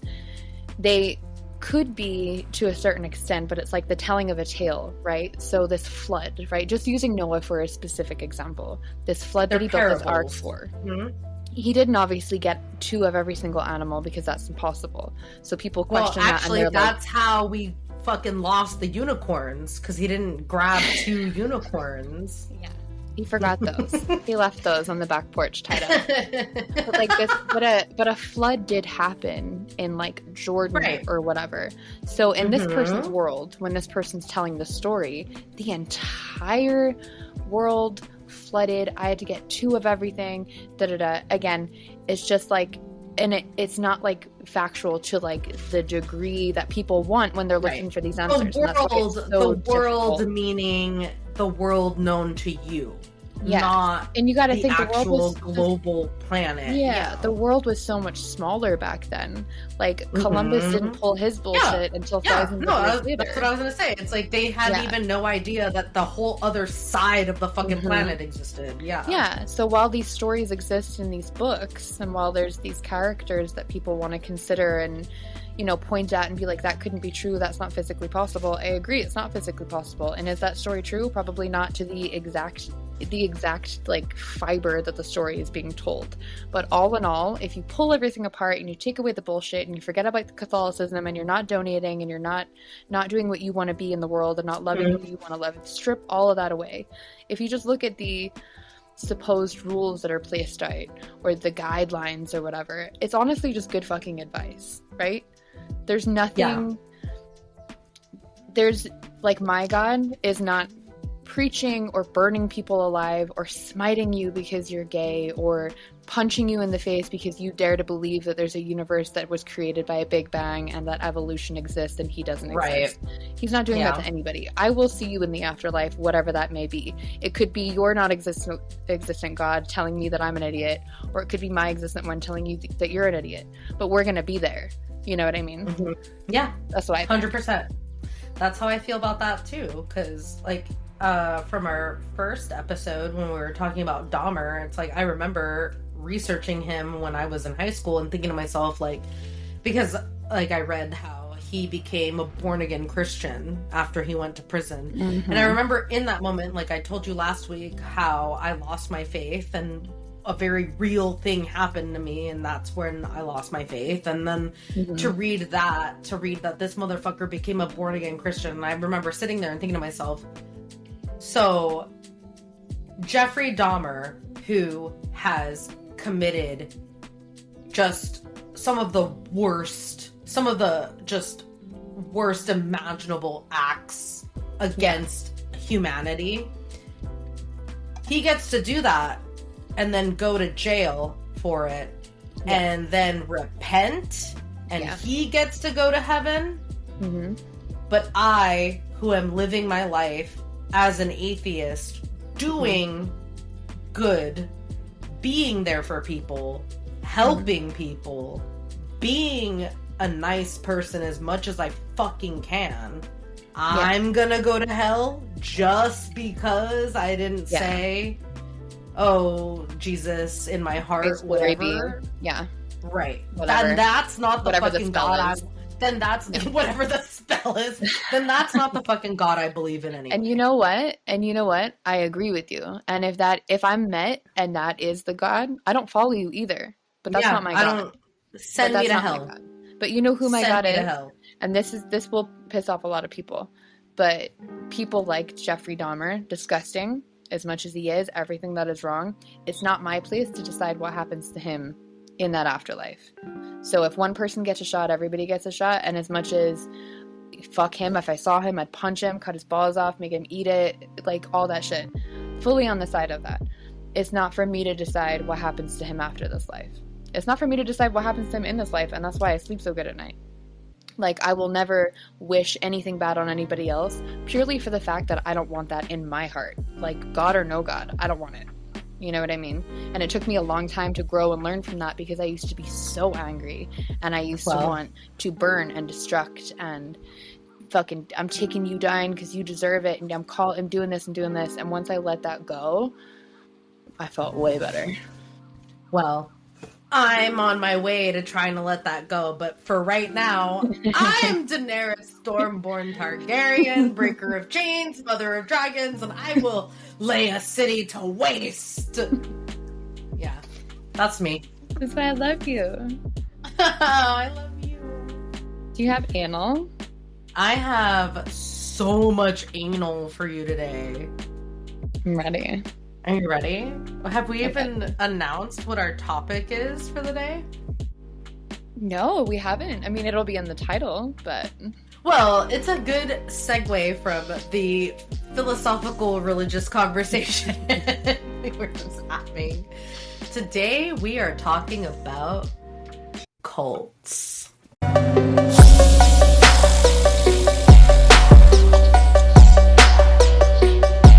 Sign me up. I want them all. I'm in all of them. I mean, personally, I think I would be an amazing cult leader. But anyway. Oh my god, we line up on the funniest shit, because literally, like, if there's something that I'm into, like, give me the cult merch. I'm the bottom bitch. Like, let me get the cheer uniform for the cult. Like, I'm here for all of it. Like, I'm getting all of the albums. I'm getting the tattoo. I'm here. Wow. Okay. I love it. I'm here for it. Okay. So a simple Google search of the word cult. I've got 3 definitions for you. The first one being a system of religious veneration and devotion directed toward a particular figure or object.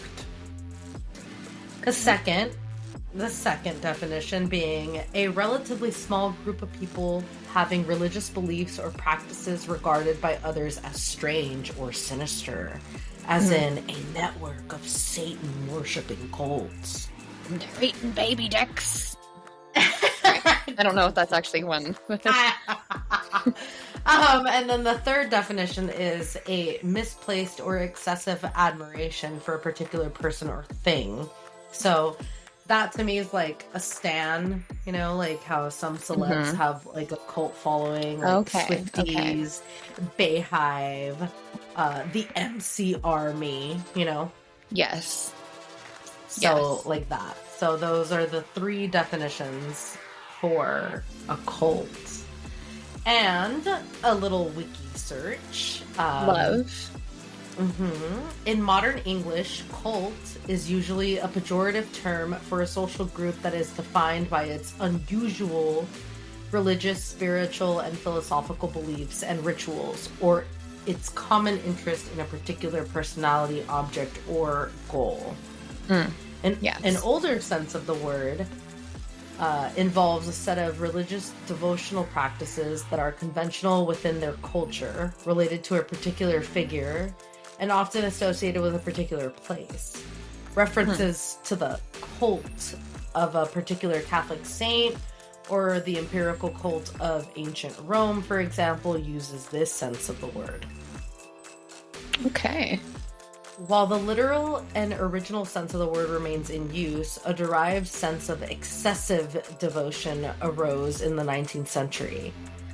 Then, beginning in the 1930s, cults became an objective sociological study within the context of the study of religious behavior. Since the 1940s, the Christian counter-cult movement has opposed some sects and new religious movements, labeling them cults because of their unorthodox beliefs. Groups labeled as cults range in size from local groups with a few followers to international organizations with millions of adherents. Yeah. So, the term has evolved over time, as most terms do. Yes. To mean, I don't know. I'm about to say something pretty controversial right now. I'm here for it. What's new? But, like, the difference, in my opinion, between a cult and a religion is the numbers of followers. Okay. So you think just religion is big cults? Yeah. Okay. That's fair. I really do. Honestly, excuse me, I'm coughing. I'm choking on the audacity. I'm just kidding.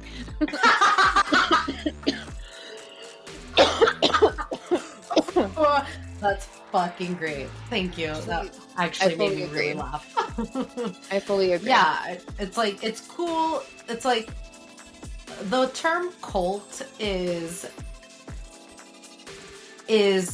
connotative of, like, negative ideas, you know what I mean? Like, you think negatively of a cult, but you think positively of a religion. Yeah. Well, yeah. They're the same thing. And to me, they're the same thing.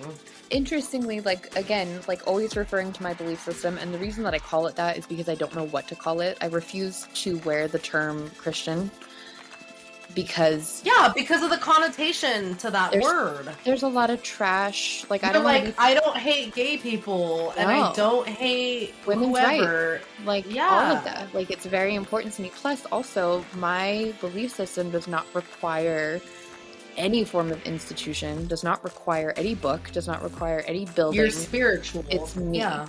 It's me and my God, right? And that's it. And I know that makes a lot of people cringe to even hear because they're, like, picturing this, like, blonde, like, Britney rhinestone denim wearing, you know what I mean, live, laugh, love. Like, that's not what this is for me. Like, I'm still very much a metalhead. We already established that you fucking dye your hair. You're like, not blonde. No, I'm, like, still very much, like, who I am, and I always will be who I am. And again, like we were just saying, like, there's...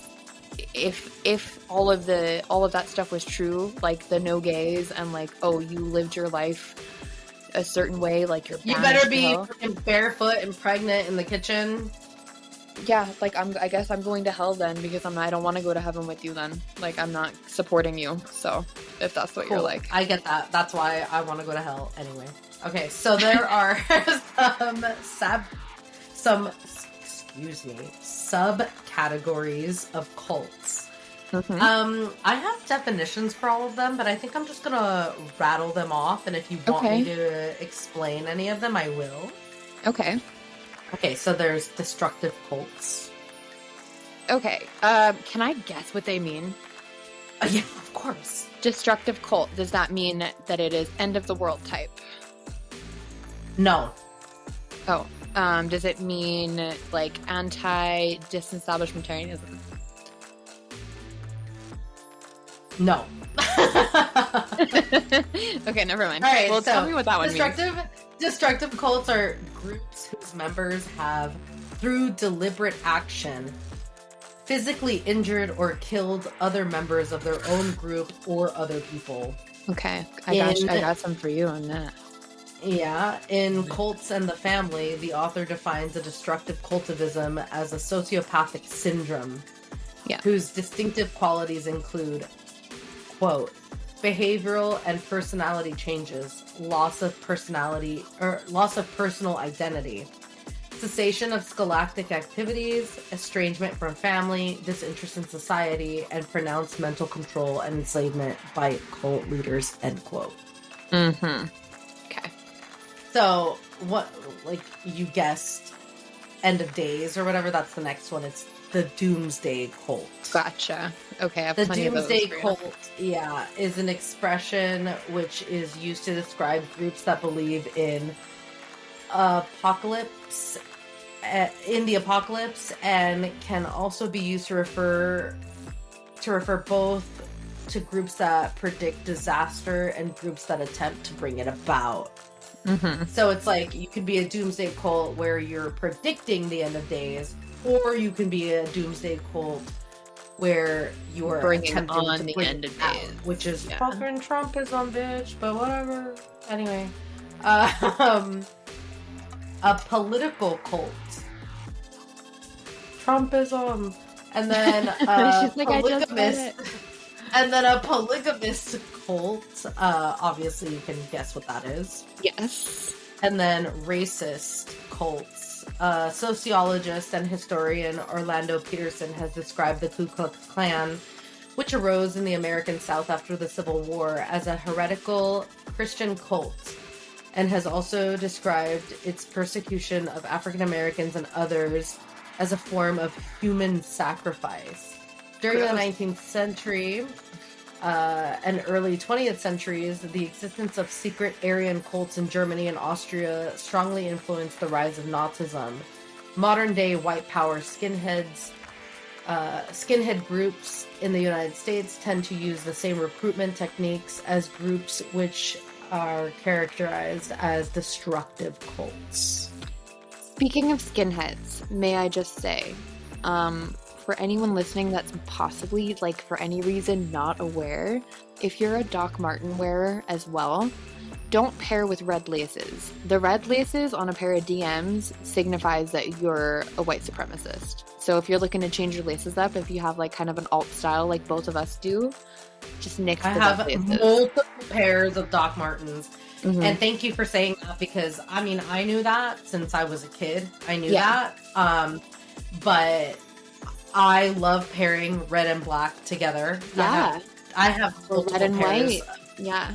I have multiple pairs of black Doc Marten boots. And so thank you for saying that, because I wouldn't have even thought of saying that. It's like kind of like the emo kid, punk kid, like natural go-to pairing, but actually what you could be portraying is like that is not even my favorite color. My favorite color is green, but my fucking wedding colors were black and white. You know what I mean? Color is green. That says so much try hard. Yeah, my favorite color is green. That's and a very not beautiful thing. Not like lime green, not no, neon like emerald green. Yes! Like an emerald green, a forest green, an olive green, earth tone green, love green. That's very much your energy. Thank you. Sometimes. Okay. Nice. Sometimes. Sometimes. In my heart, that's my color, I get your but- green. Maybe not a lot of other people do. Thank you. Okay, and the last subcategory of cults is terrorist cults. Mm-hmm. So, I think Yeah, that's I the don't- only one that I didn't hit on. Everything that you've mentioned just so happens. So, listeners, just so you know, John Day and I do not sit together. We don't even live in the same state anymore. We do not sit together and work on these episodes. We kind of select a topic and then we kind of go our separate ways. And then we meet up once a week and we talk about these topics. So it just so happens that more often than not, we line up perfectly with what one has done their research on and what the other has done their research on. And it happened again this week. cool. So yeah, Yeah. the terrorist subcategory is kind of like, okay, so in the book Seeking the Compassionate Life, The Moral Crisis for Psychotherapy and Society, author Goldberg and Crespo also refer to Osama bin Laden as a destructive cult leader. So it's kind of just like somebody like Osama bin Laden would be like categorized as like a terrorist cult leader. It's like the only purpose that your cult is serving is to create terror for other people. Okay, so the question I always find myself personally asking when the topic of cults comes up is, how is it that people who are seemingly sound of mind find themselves participating in cults? And so through some of the research I did, I found a couple of different answers. The Psychology Today article entitled Understanding Cults, The Basics by Dr. Stephen A. Hassan makes the claim that no one joins a cult. Mm-hmm. They are recruited by systematic social influences. Mm-hmm. Just like nobody gets So- into an abusive relationship. Yeah, You don't nobody's like, sign up oh for yeah, it." I would love to be hurt Yeah, it doesn't and happen taken that way. advantage of and beaten and whatever. Yeah. So, there's this other article I found on psychmechanics.com, 14 characteristics of cult leaders, which states that Ooh, I'm gonna joining put a a- finger down. Sorry, are you gonna read off the 14 things? Because I'm gonna put a finger down to see if I'm a cult leader. Which I'm Okay, yeah. Okay, Okay. cool. I mean, I would probably be a cult leader before you, but yeah. Yeah. Okay. For Well, sure. I'm not listing those 14 things yet. Right now I'm talking about like, cuz that's what the article's called, 14 characteristics of cult leaders, but it obviously goes into cult followers before it touches on those 14 characteristics. So Okay. those 14 characteristics are at the end, because my question originally was, what makes a sound-minded human being join a cult in the first place? Mm-hmm. And like I said, it's like people don't join cults, they are recruited through... I'll get to it. Okay, so joining a cult can satisfy many human needs. So there's 3 here listed. First, joining a cult and believing what the cult believes satisfies the basic human need of wanting to make sense of the world. There are many unanswered existential questions that many belief systems do not provide a satisfactory answer to. So kind of like what I was saying before, we got into the main topic today of like, as science's scope grows larger, religion's scope grows smaller. Kind of like that. It's like there are unanswered questions, and the cult is providing an answer for these unanswered questions. Second, They're lying, joining by the way. What? Like it needs to be said. They're lying.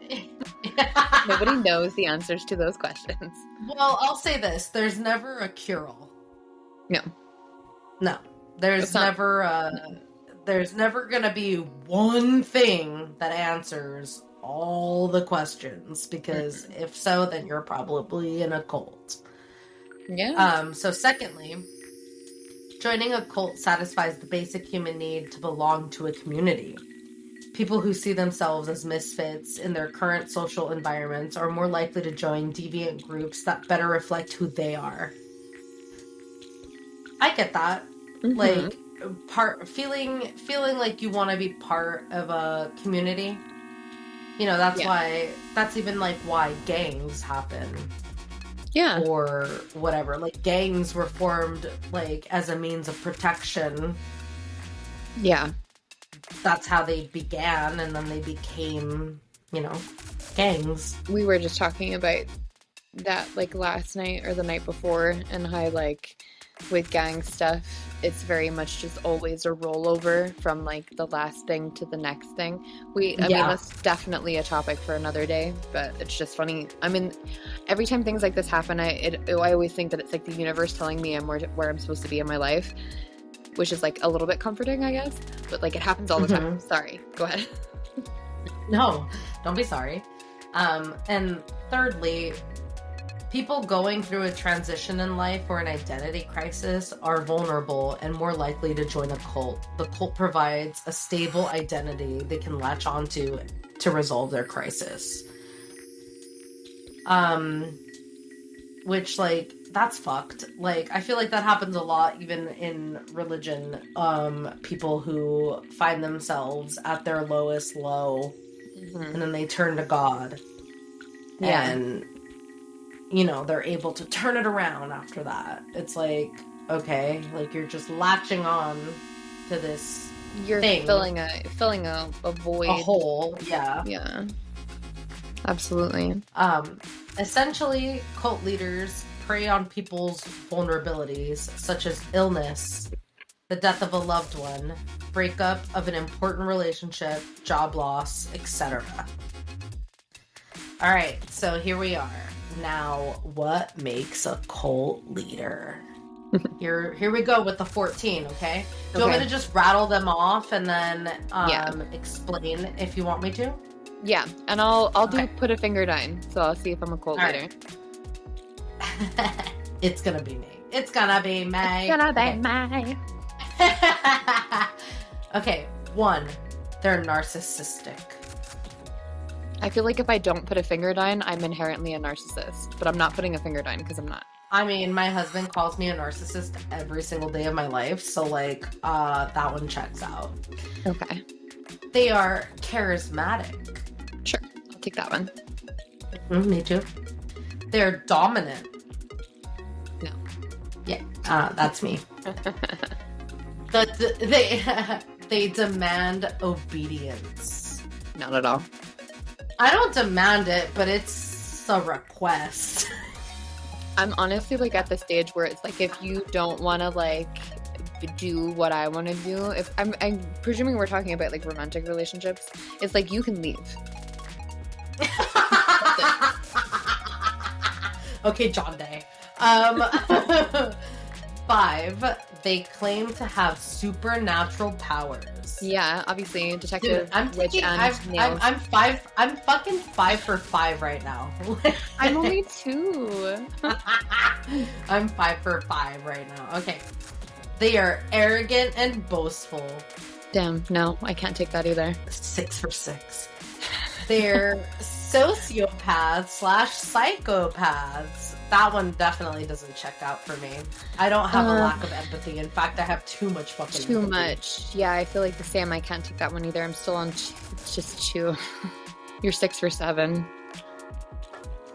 Yeah, I'm at 6. That was the 7th one, so I'm at 6. Okay. They are delusional. I would say... Am I delusional? I don't know. I mean... Here, let me read this one. Here, let me read this one for you. Would a delusional person own up to that? Like, no. Well, let me read this one to you. Some cult leaders may suffer from mental illnesses like schizophrenia or temporal lobe epilepsy. Okay. These mental health conditions can induce psychosis or hallucinations. Okay, So when they say they can talk to aliens, they may genuinely believe they do. What's interesting about this is that they can pull other people into their psychosis. As a result, the followers, driven by their convictions of beliefs, may also see things that aren't there. This condition is called shared psychotic disorder.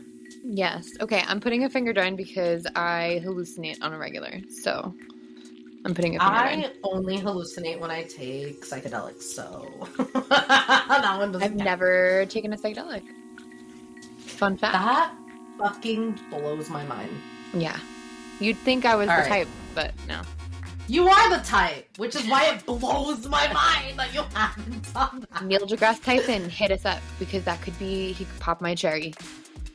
Oh, I am so excited about that.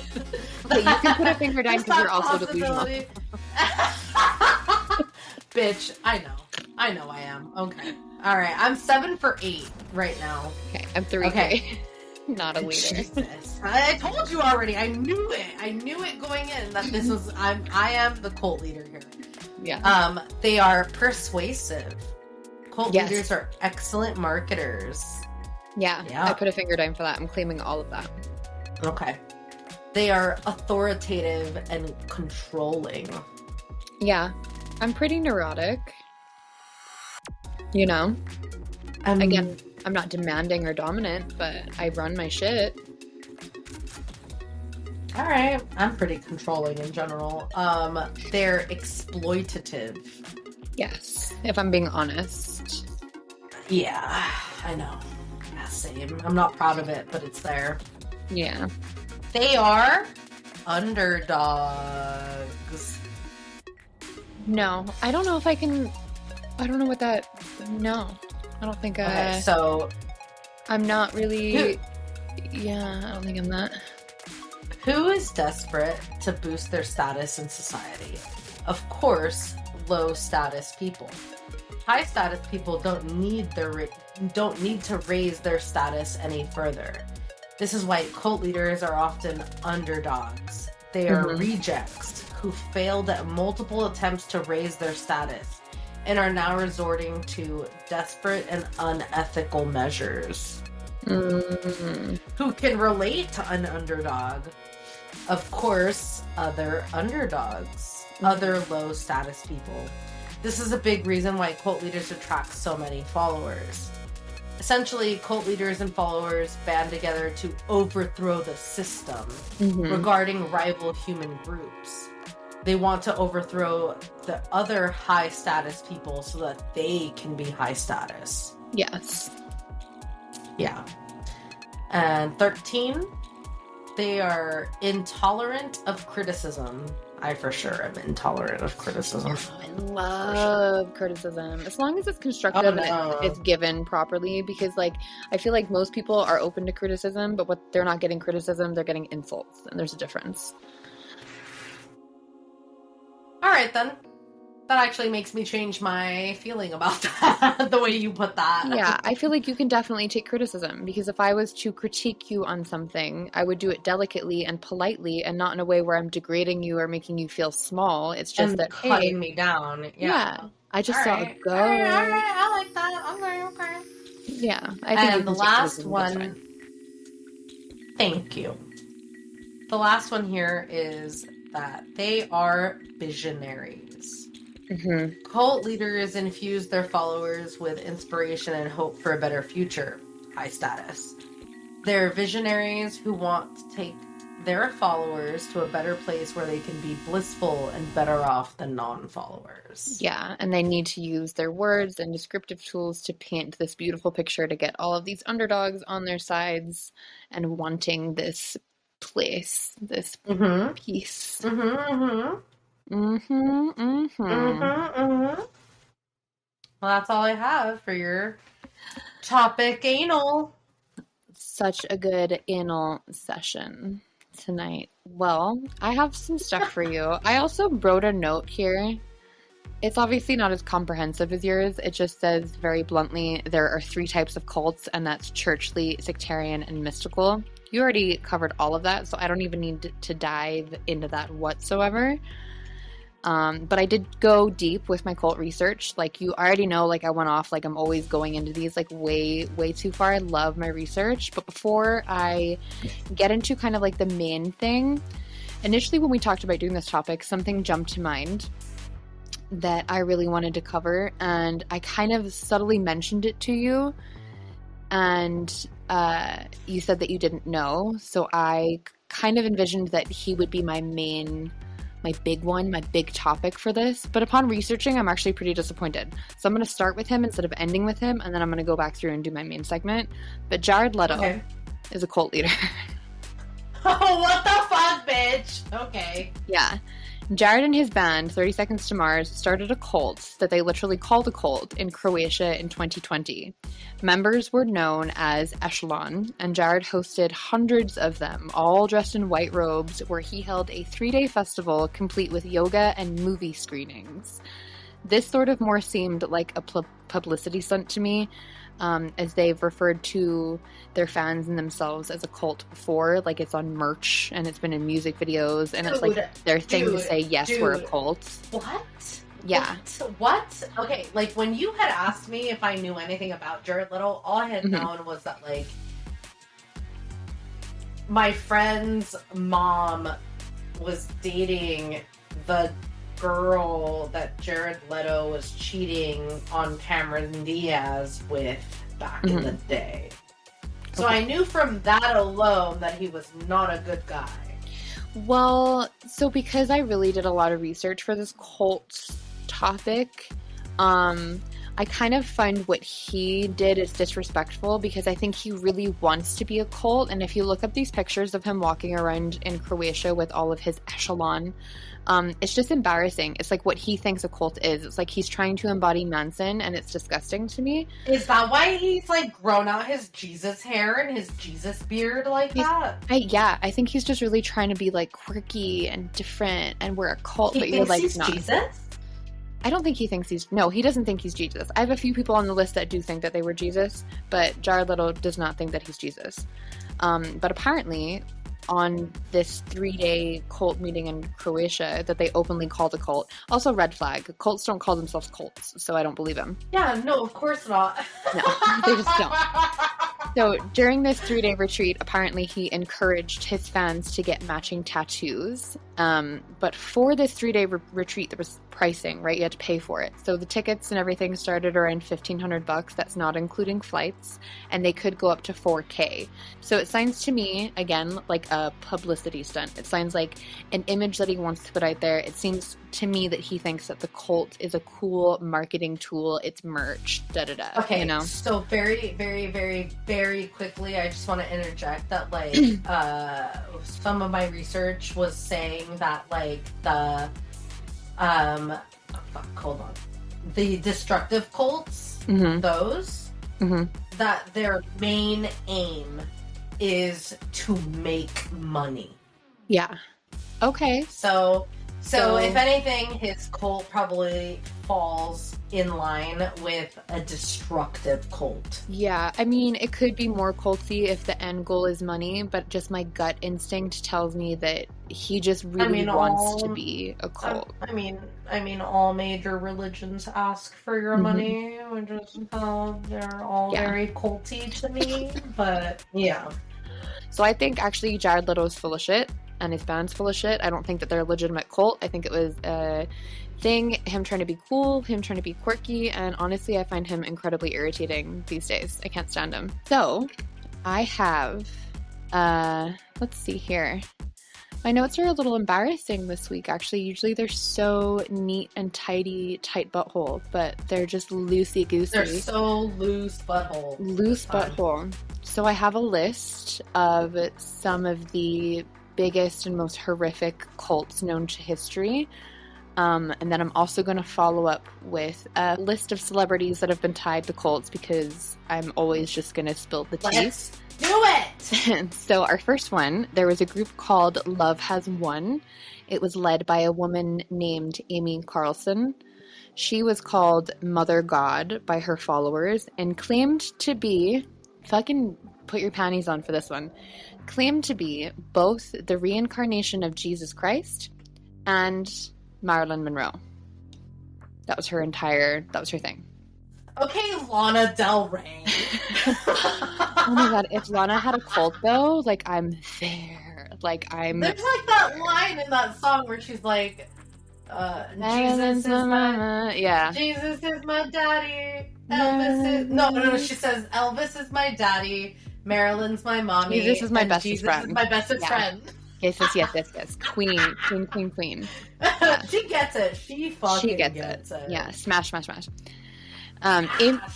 Okay, so this one gets crazy. So Amy, the leader, this is Jesus Christ Marilyn Monroe woman, her remains were just found like last year. Like her mummified body was found in a home in Colorado.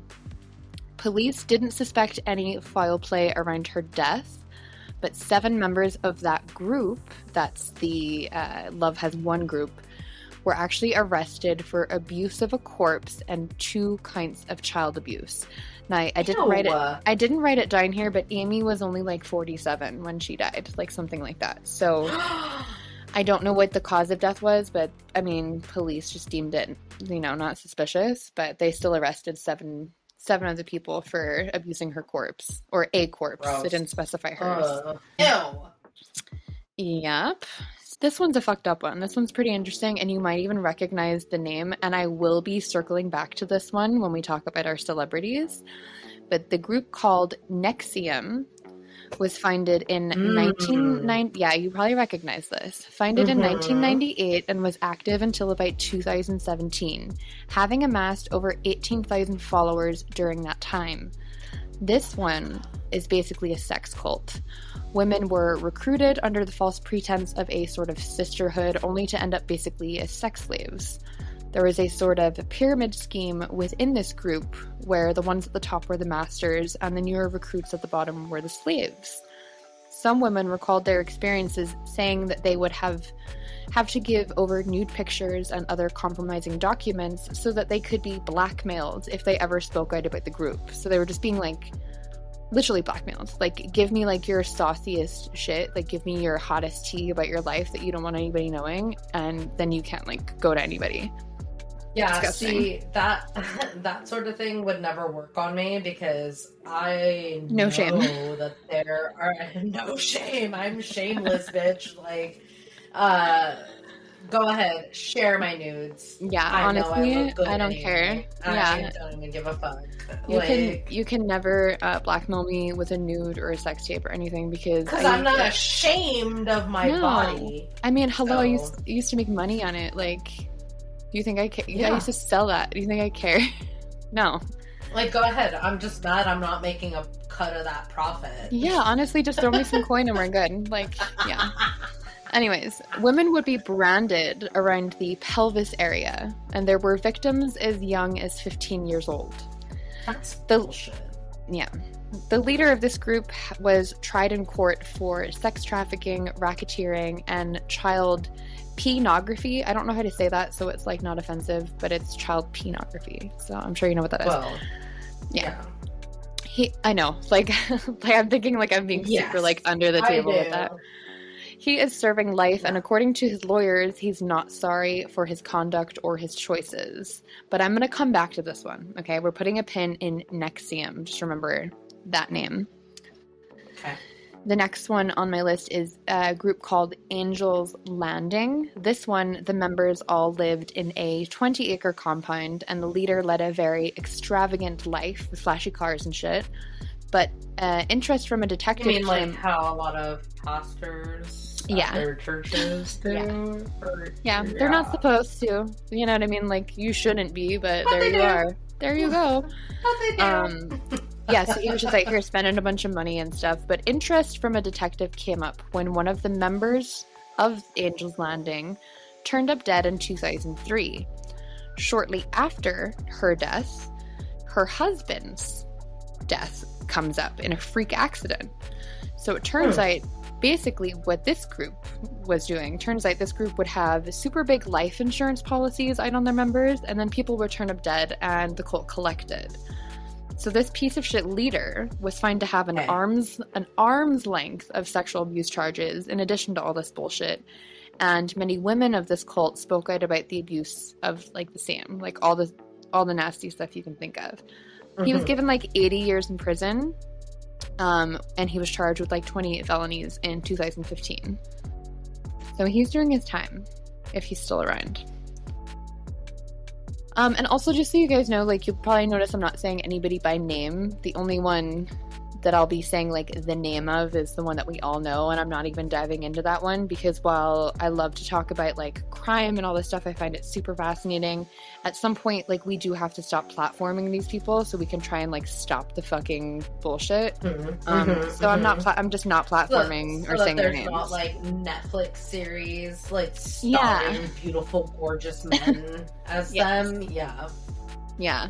So if I can avoid it, more often than not, like, I'm not saying their names. So our next one is Children of God. Love it already. Another one that we'll be circling back to, but for some quick context of this particular group, it was the hippie love kind of vibe, which also ended up being some sort of sex trafficking ring, of course. Women would be told to sleep with men to get them to join the cults, and the leader, quote, promoted and encouraged the sexualization of children within the community. Members did not attend schools, they didn't go to work, and the leader didn't believe in the nuclear family, so children were all grouped together and separated from their families. Apparently this group is still active but goes by a different name. Again, I'm not shouting the name out. But they also maintain that the horrific practices of the past are just not what they're about anymore, and that initial leader died while being investigated back in 94. But just remember this one is like the hippie group because we're coming back to it. Our next one is Church of the Land of God.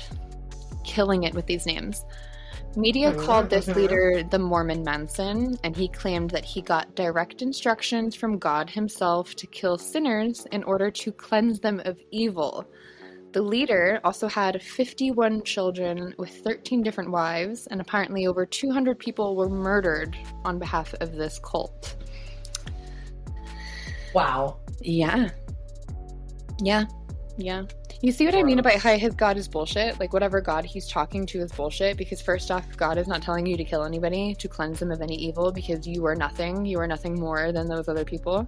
But also, like, these people get to cherry pick their rules when it comes to what they're believing within their own religions. So it's like, oh, you're a sinner if you're gay and da-da-da-da, but meanwhile, I have 13 wives and 51 children. Fuck off. Right. You know? I mean, that's what I was going to say about, like, people, like, some religious zealots in general, whether you're a fucking cult leader or not. Most of them are not. It's like, you're just cherry picking the things, because it's like every single fucking Trump supporting lowlife I've ever met has had premarital sex. Yeah, you don't get to pick and choose. Somehow that's okay, but being gay is not. Yeah. Okay. It's all bullshit. Anybody who like attempts to cast anybody away from them because of it doesn't fit their narrative of what's right and what's wrong. You don't get to decide what's right and what's wrong. That's just the simple black and white of it. The next one on my list, again, just to mention, is the Manson family. I'm not even going into it, but it made my list. Purely for the fact that I mentioned the Church of the Land of God one before, which is the Mormon Manson. I thought it would make no sense if I didn't mention the Manson family, but that's all you get to know. I'm not talking about him. So the next one is People's Temple. And this is a cool one. No, sorry, that's not what that says. This is the Kool-Aid one. The Kool-Aid one, not the cool one. Oh my god, this is a bad one, because this is probably, again, one of the more infamous ones. Is that Jim Jones? Yeah, well, everybody knows about the Kool-Aid situation, but maybe what you didn't know. It wasn't even actually Kool-Aid. Oh, for real? Yeah, it was like an off-brand Kool-Aid. Cheap. Come on. Yeah, it wasn't even... I mean, I only know this from all the true crime podcasts I've listened to, but it wasn't even actually Kool-Aid. It was an off-brand. Wow. I find that wildly more offensive than any of it. I'm just kidding. Because in all reality, Maybe you probably knew this as well. 918 people died in that incident, and until 9/11 happened, women and children. Men, women, and children, which is disgusting. And until 9/11 happened, it was the largest loss of American civilian life in history before 9/11. Wow. Yeah. Wow. So here's another one that you guys have probably heard of. This cult was called Heaven's Gate. Oh, yes. Yeah, this was the one that had like another unaliving pact, for lack of better words, but this time it was applesauce instead of the Kool-Aid. And all of them, interestingly, they all wore the exact same outfit, like uniform with like the Nike shoes, and they all had $5.75 in their pockets. But the belief system behind this one was actually pretty complicated, and it involves like aliens, spaceships, the recycling of Earth. But interestingly, apparently the website is still active and ran by 2 of the group's followers. So I'm not linking that website for any of you. Sorry. I think, if I'm correct in my recollection right now, when they unalived themselves, they there were some people who assisted the unaliving of a lot of them, and then they themselves laid down to unalive themselves. Yeah. There was like, so that was like the bunk beds, right? Yes. Yeah. I've seen a lot of those shots. It's highly disturbing. Yeah, that one kind of fucks me up a little bit. Another honorable mention, if you may, is the Branch Davidians. This one was the Waco situation in 93. I was waiting for this one. Yeah. Not diving into this one because I wanted to focus more on the other ones that I kind of figured a lot of us didn't know about. Again, like when we get to, when we talk about these things, like there's only a certain extent, I want to talk about the ones we don't know. So the next one on my list is a fucking mouthful. This is the Fundamental Church of Jesus Christ and the Latter-day Saints Church. It has church twice in its name. Do you know what Latter-day Saints Church is? Isn't it like yesterday? It's Mormons. Okay. So Mormon Saints Church, basically. Fundamental Church of Latter-day Jesus Christ. Saint, like anytime you see LDS, Latter-day Saints or whatever, that's Mormons. Okay. Well, this guy was just another one that wanted to marry and sleep with a bunch of underage girls. And he would claim the title of polygamy when really it's just straight up pedophilia. And I don't care what anybody wants to say. Polygamy is a very real thing. I respect it. I think it's dope. I think it's a really great option for a lot of people when you're talking about your own personal relationships. As soon as you involve somebody that's underage and can't consent, there's something wrong with you. This leader also would take it upon himself to arrange marriages within the group to men with other underage girls. And I'm honestly just so sick of these men with these underage girls. Like, I can't anymore. Yeah. Like, I know these are like past, but I feel like every day, like, I'm finding out about more and more and more and more men with these underage girls. And honestly, I can't with you. Like I said last time, it's almost as if there's like a war on women or something. Wow. What? I'm shocked every time you say that. What? This one's interesting. This one's called Synanon. This one actually started as a rehab program. Basically, this leader seemingly started out doing like the right thing, but then his dick just got all hard for being a leader, and he wanted more and more power, so his demands became more and more ridiculous for the followers.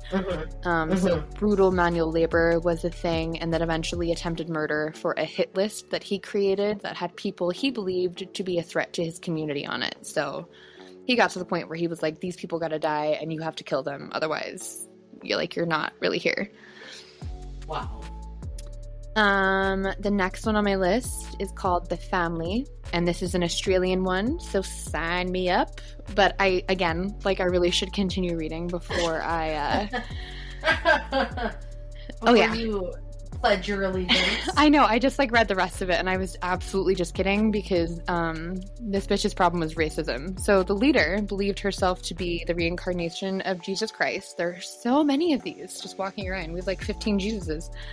And I can't even say this out loud because I feel disgusted.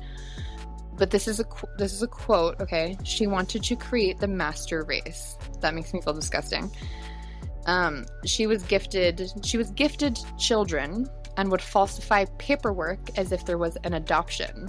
The real parents were known as the aunties and uncles, while she proclaimed to be the biological mother of like 28 kids.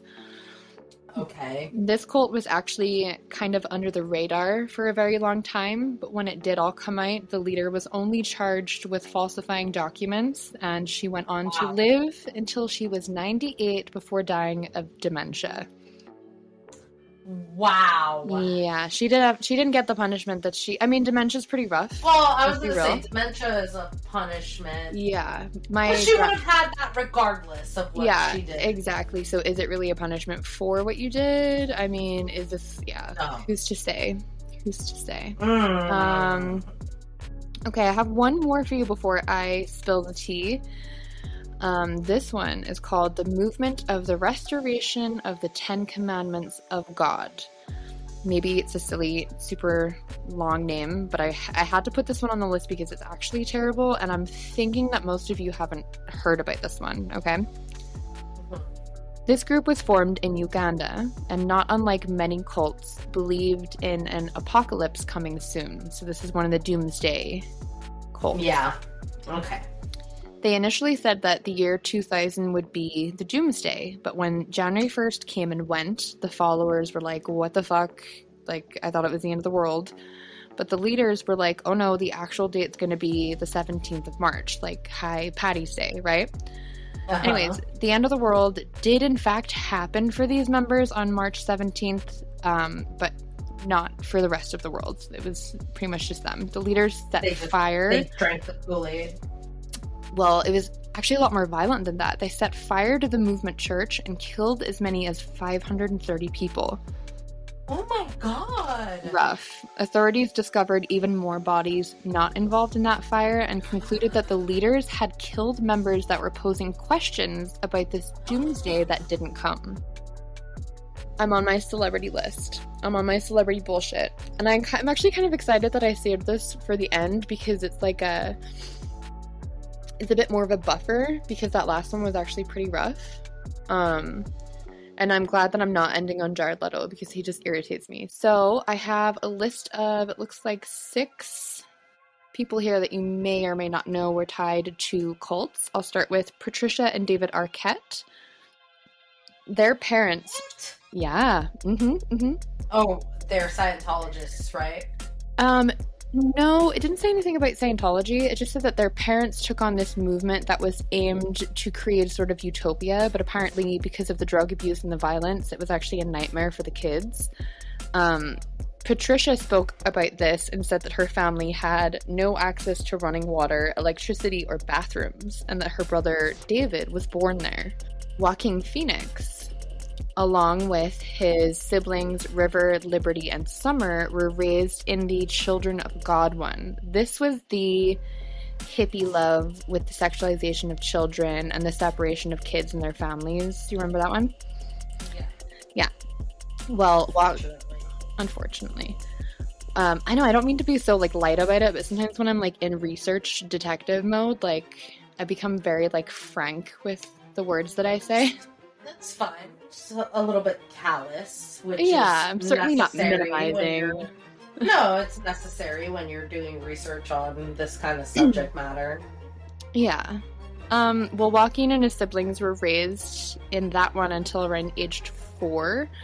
And Joaquin spoke about this in an interview for Playboy and said that once his parents realized what it was, they got them out of the cult and changed their names to Phoenix. So their last name isn't even actually Phoenix. Which I kind of thought was the most interesting thing about it. Mm-hmm. Next one on my list is Winona Ryder. But there's really not a lot in ways of details on this one. There's no name of the cult provided. I really can't find too much information on that, but She also said during an interview for Playboy, again, like I should be subscribing to Playboy, I guess. She said, quote, that it was unconventional and might evoke cult-like images. But she does look back on it fondly and also said that it was a beautiful place that they lived on like 380 acres of redwood. So, I mean... I think it's possible to have a commune and a community and it's not a cult, you know? As long as everybody's consenting and, like, not being crazy, like, it's fine. Or just not being manipulated. Yeah. Like, you and I could easily run a commune. Like, obviously you'd be running it, but I'd be like, what up, girl? I'm like, side running. Clearly, after my 14 things that make a cult leader, clearly I'm the cult leader. Yeah. You'd be amazing at it. I'd be your biggest follower. And buy your merch. Thank you. But you're making my merch. Okay, next one on my list is someone who I'm actually obsessed with. I love this girl, Rose McGowan. And she was also in the same one as Walking, the Children of God, until she was 9. Her and her family also left once the underage sexualizing of children thing and all that shit came up. But Rose spoke out and said about this experience, my dad and I escaped with my dad's other wife in the middle of the night. She said, I remember running through a cornfield in thunder and lightning, holding my dad's hand and running as fast as I could to keep up with them. They sent people to find us. I remember a man trying to break in with a hammer. End quote. Rose McGowan's been through some shit. I'd love to do like a whole... Rose McGowan, if you're listening to this, you want to be a guest and my friend? I'll take that as a yes. I'll take your silence as a yes. And my friend, I'll take your silence as a yes. Okay, I have 2 more for you. Michelle Pfeiffer was a member of a cult called Breatharianism, which this cult believed that people could live without food or water and that a breath of fresh air and some sunshine was enough, so long as you were sufficiently spiritual. Isn't that like Gwyneth Paltrow's whole thing with her goop? She didn't come up on my research, but I can certainly check her out. She doesn't give me like cult follower vibes, but I guess neither does Michelle Pfeiffer. She's a cult leader. Oh, really? She didn't come up I think at all. So. I guess we're gonna have to do a part 2. Yeah. Maybe probably. Just a Gwyneth Paltrow. But, so this I have Michelle... a lot to say. This breatharianism or whatever, talking about how you don't need food or water and just like the sunshine will be enough, only so long as you're sufficiently spiritual. That fucking irritates me so bad, because a lot of these institutions that we talk shit about, that I'm comfortable talking shit about, it's like, oh, your prayer didn't work? Well, you don't believe hard enough. No, it's bullshit. Right. It's bullshit. Run. If they're telling you that you don't believe enough and your shit's not working, run. It's a cult. Yeah. 100%. Yeah, absolutely. Because even if it's not a cult, and even if there's a god out there that's like being like, la la la, I can't hear you because you're not praying hard enough, like, fuck that guy. Like, whoever that is, fuck that guy. Okay, I have a final one. You probably knew about this one if you heard of the NXIVM group before, but it's Allison Mack, the Smallville actor. This was huge when this hit the news. I'm sure most people knew about this, but there might be a couple facts in here that you didn't learn while it was all going on. But she was called out for being one of the key figures in the operation of the NXIVM group that I mentioned before. This was the one with the recruiting of the women slaves and the branding of the pelvis. Mm-hmm. Well, when this came out, Allison went to court, and she actually pleaded guilty to racketeering, but it came out that the branding of the pelvis was her idea. It was her idea. So not only was it like not good enough for her to like recruit these women, she also had to disfigure them in some way. Wow. As a woman, respectfully, fuck you, Allison Mack. Yeah, no shit. Not even respectfully. As a woman, disrespectfully, fuck you. That's my contribution to Cult Talk. Thank you. Thank you. feel like I learned a lot. I feel like I learned a lot too. I feel like I'm still down for a cult if it's like the If right it's one. my cult. If it's and your I'm cult. the leader. Yeah. Like genuinely, if there was like a commune situation and you were the leader and we all like fucking communism, like I'm here for it if it's done right. Like I really am. Like you taught me what it is, I'm here for it. Same. I have a question while we're on communism. What's socialism? And should I be a socialist?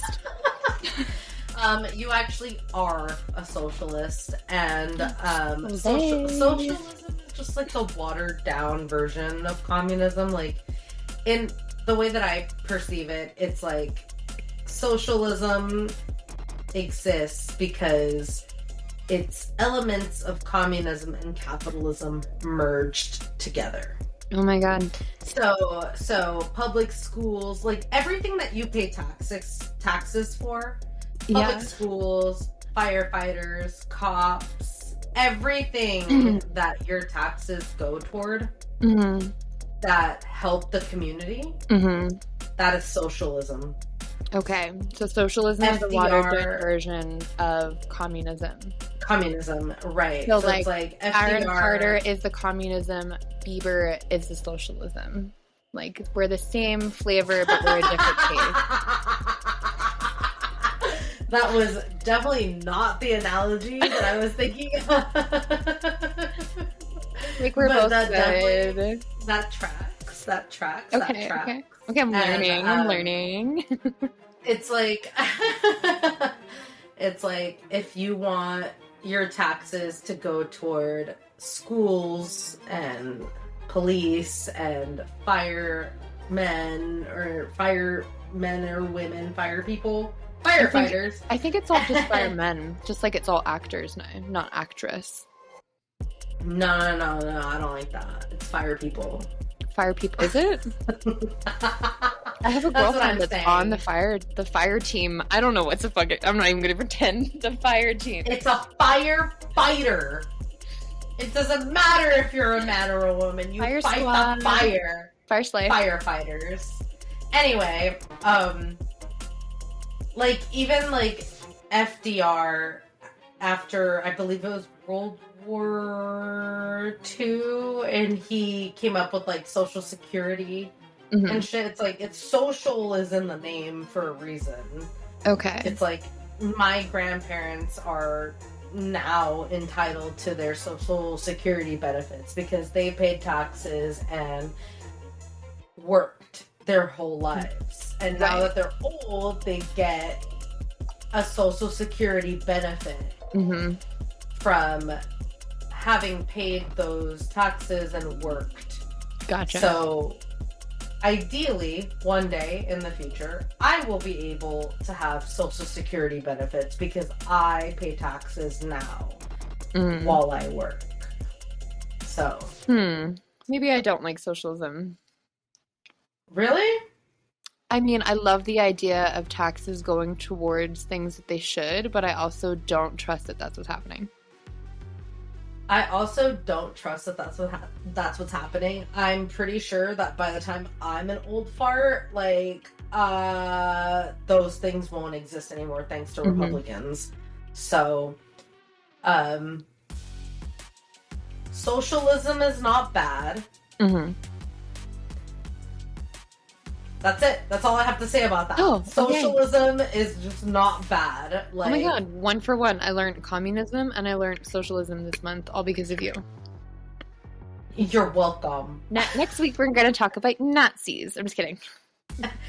Great, because I'm just going to talk about how I want to punch them all in the face. Oh my god, what is next week's topic going to be? Phobias? We could do phobias. Okay. Yeah. I really have to pee. Tell me. And I'm starving. Me too. I'm gonna eat my dinner like while peeing. Like that's. I'm gonna get nasty. I'm gonna eat my pee. Yay! I finally got you there. I knew I'd get you. I could have only done it with you. There's no way I could have reached that point I love anywhere else. And I love you. I love you too.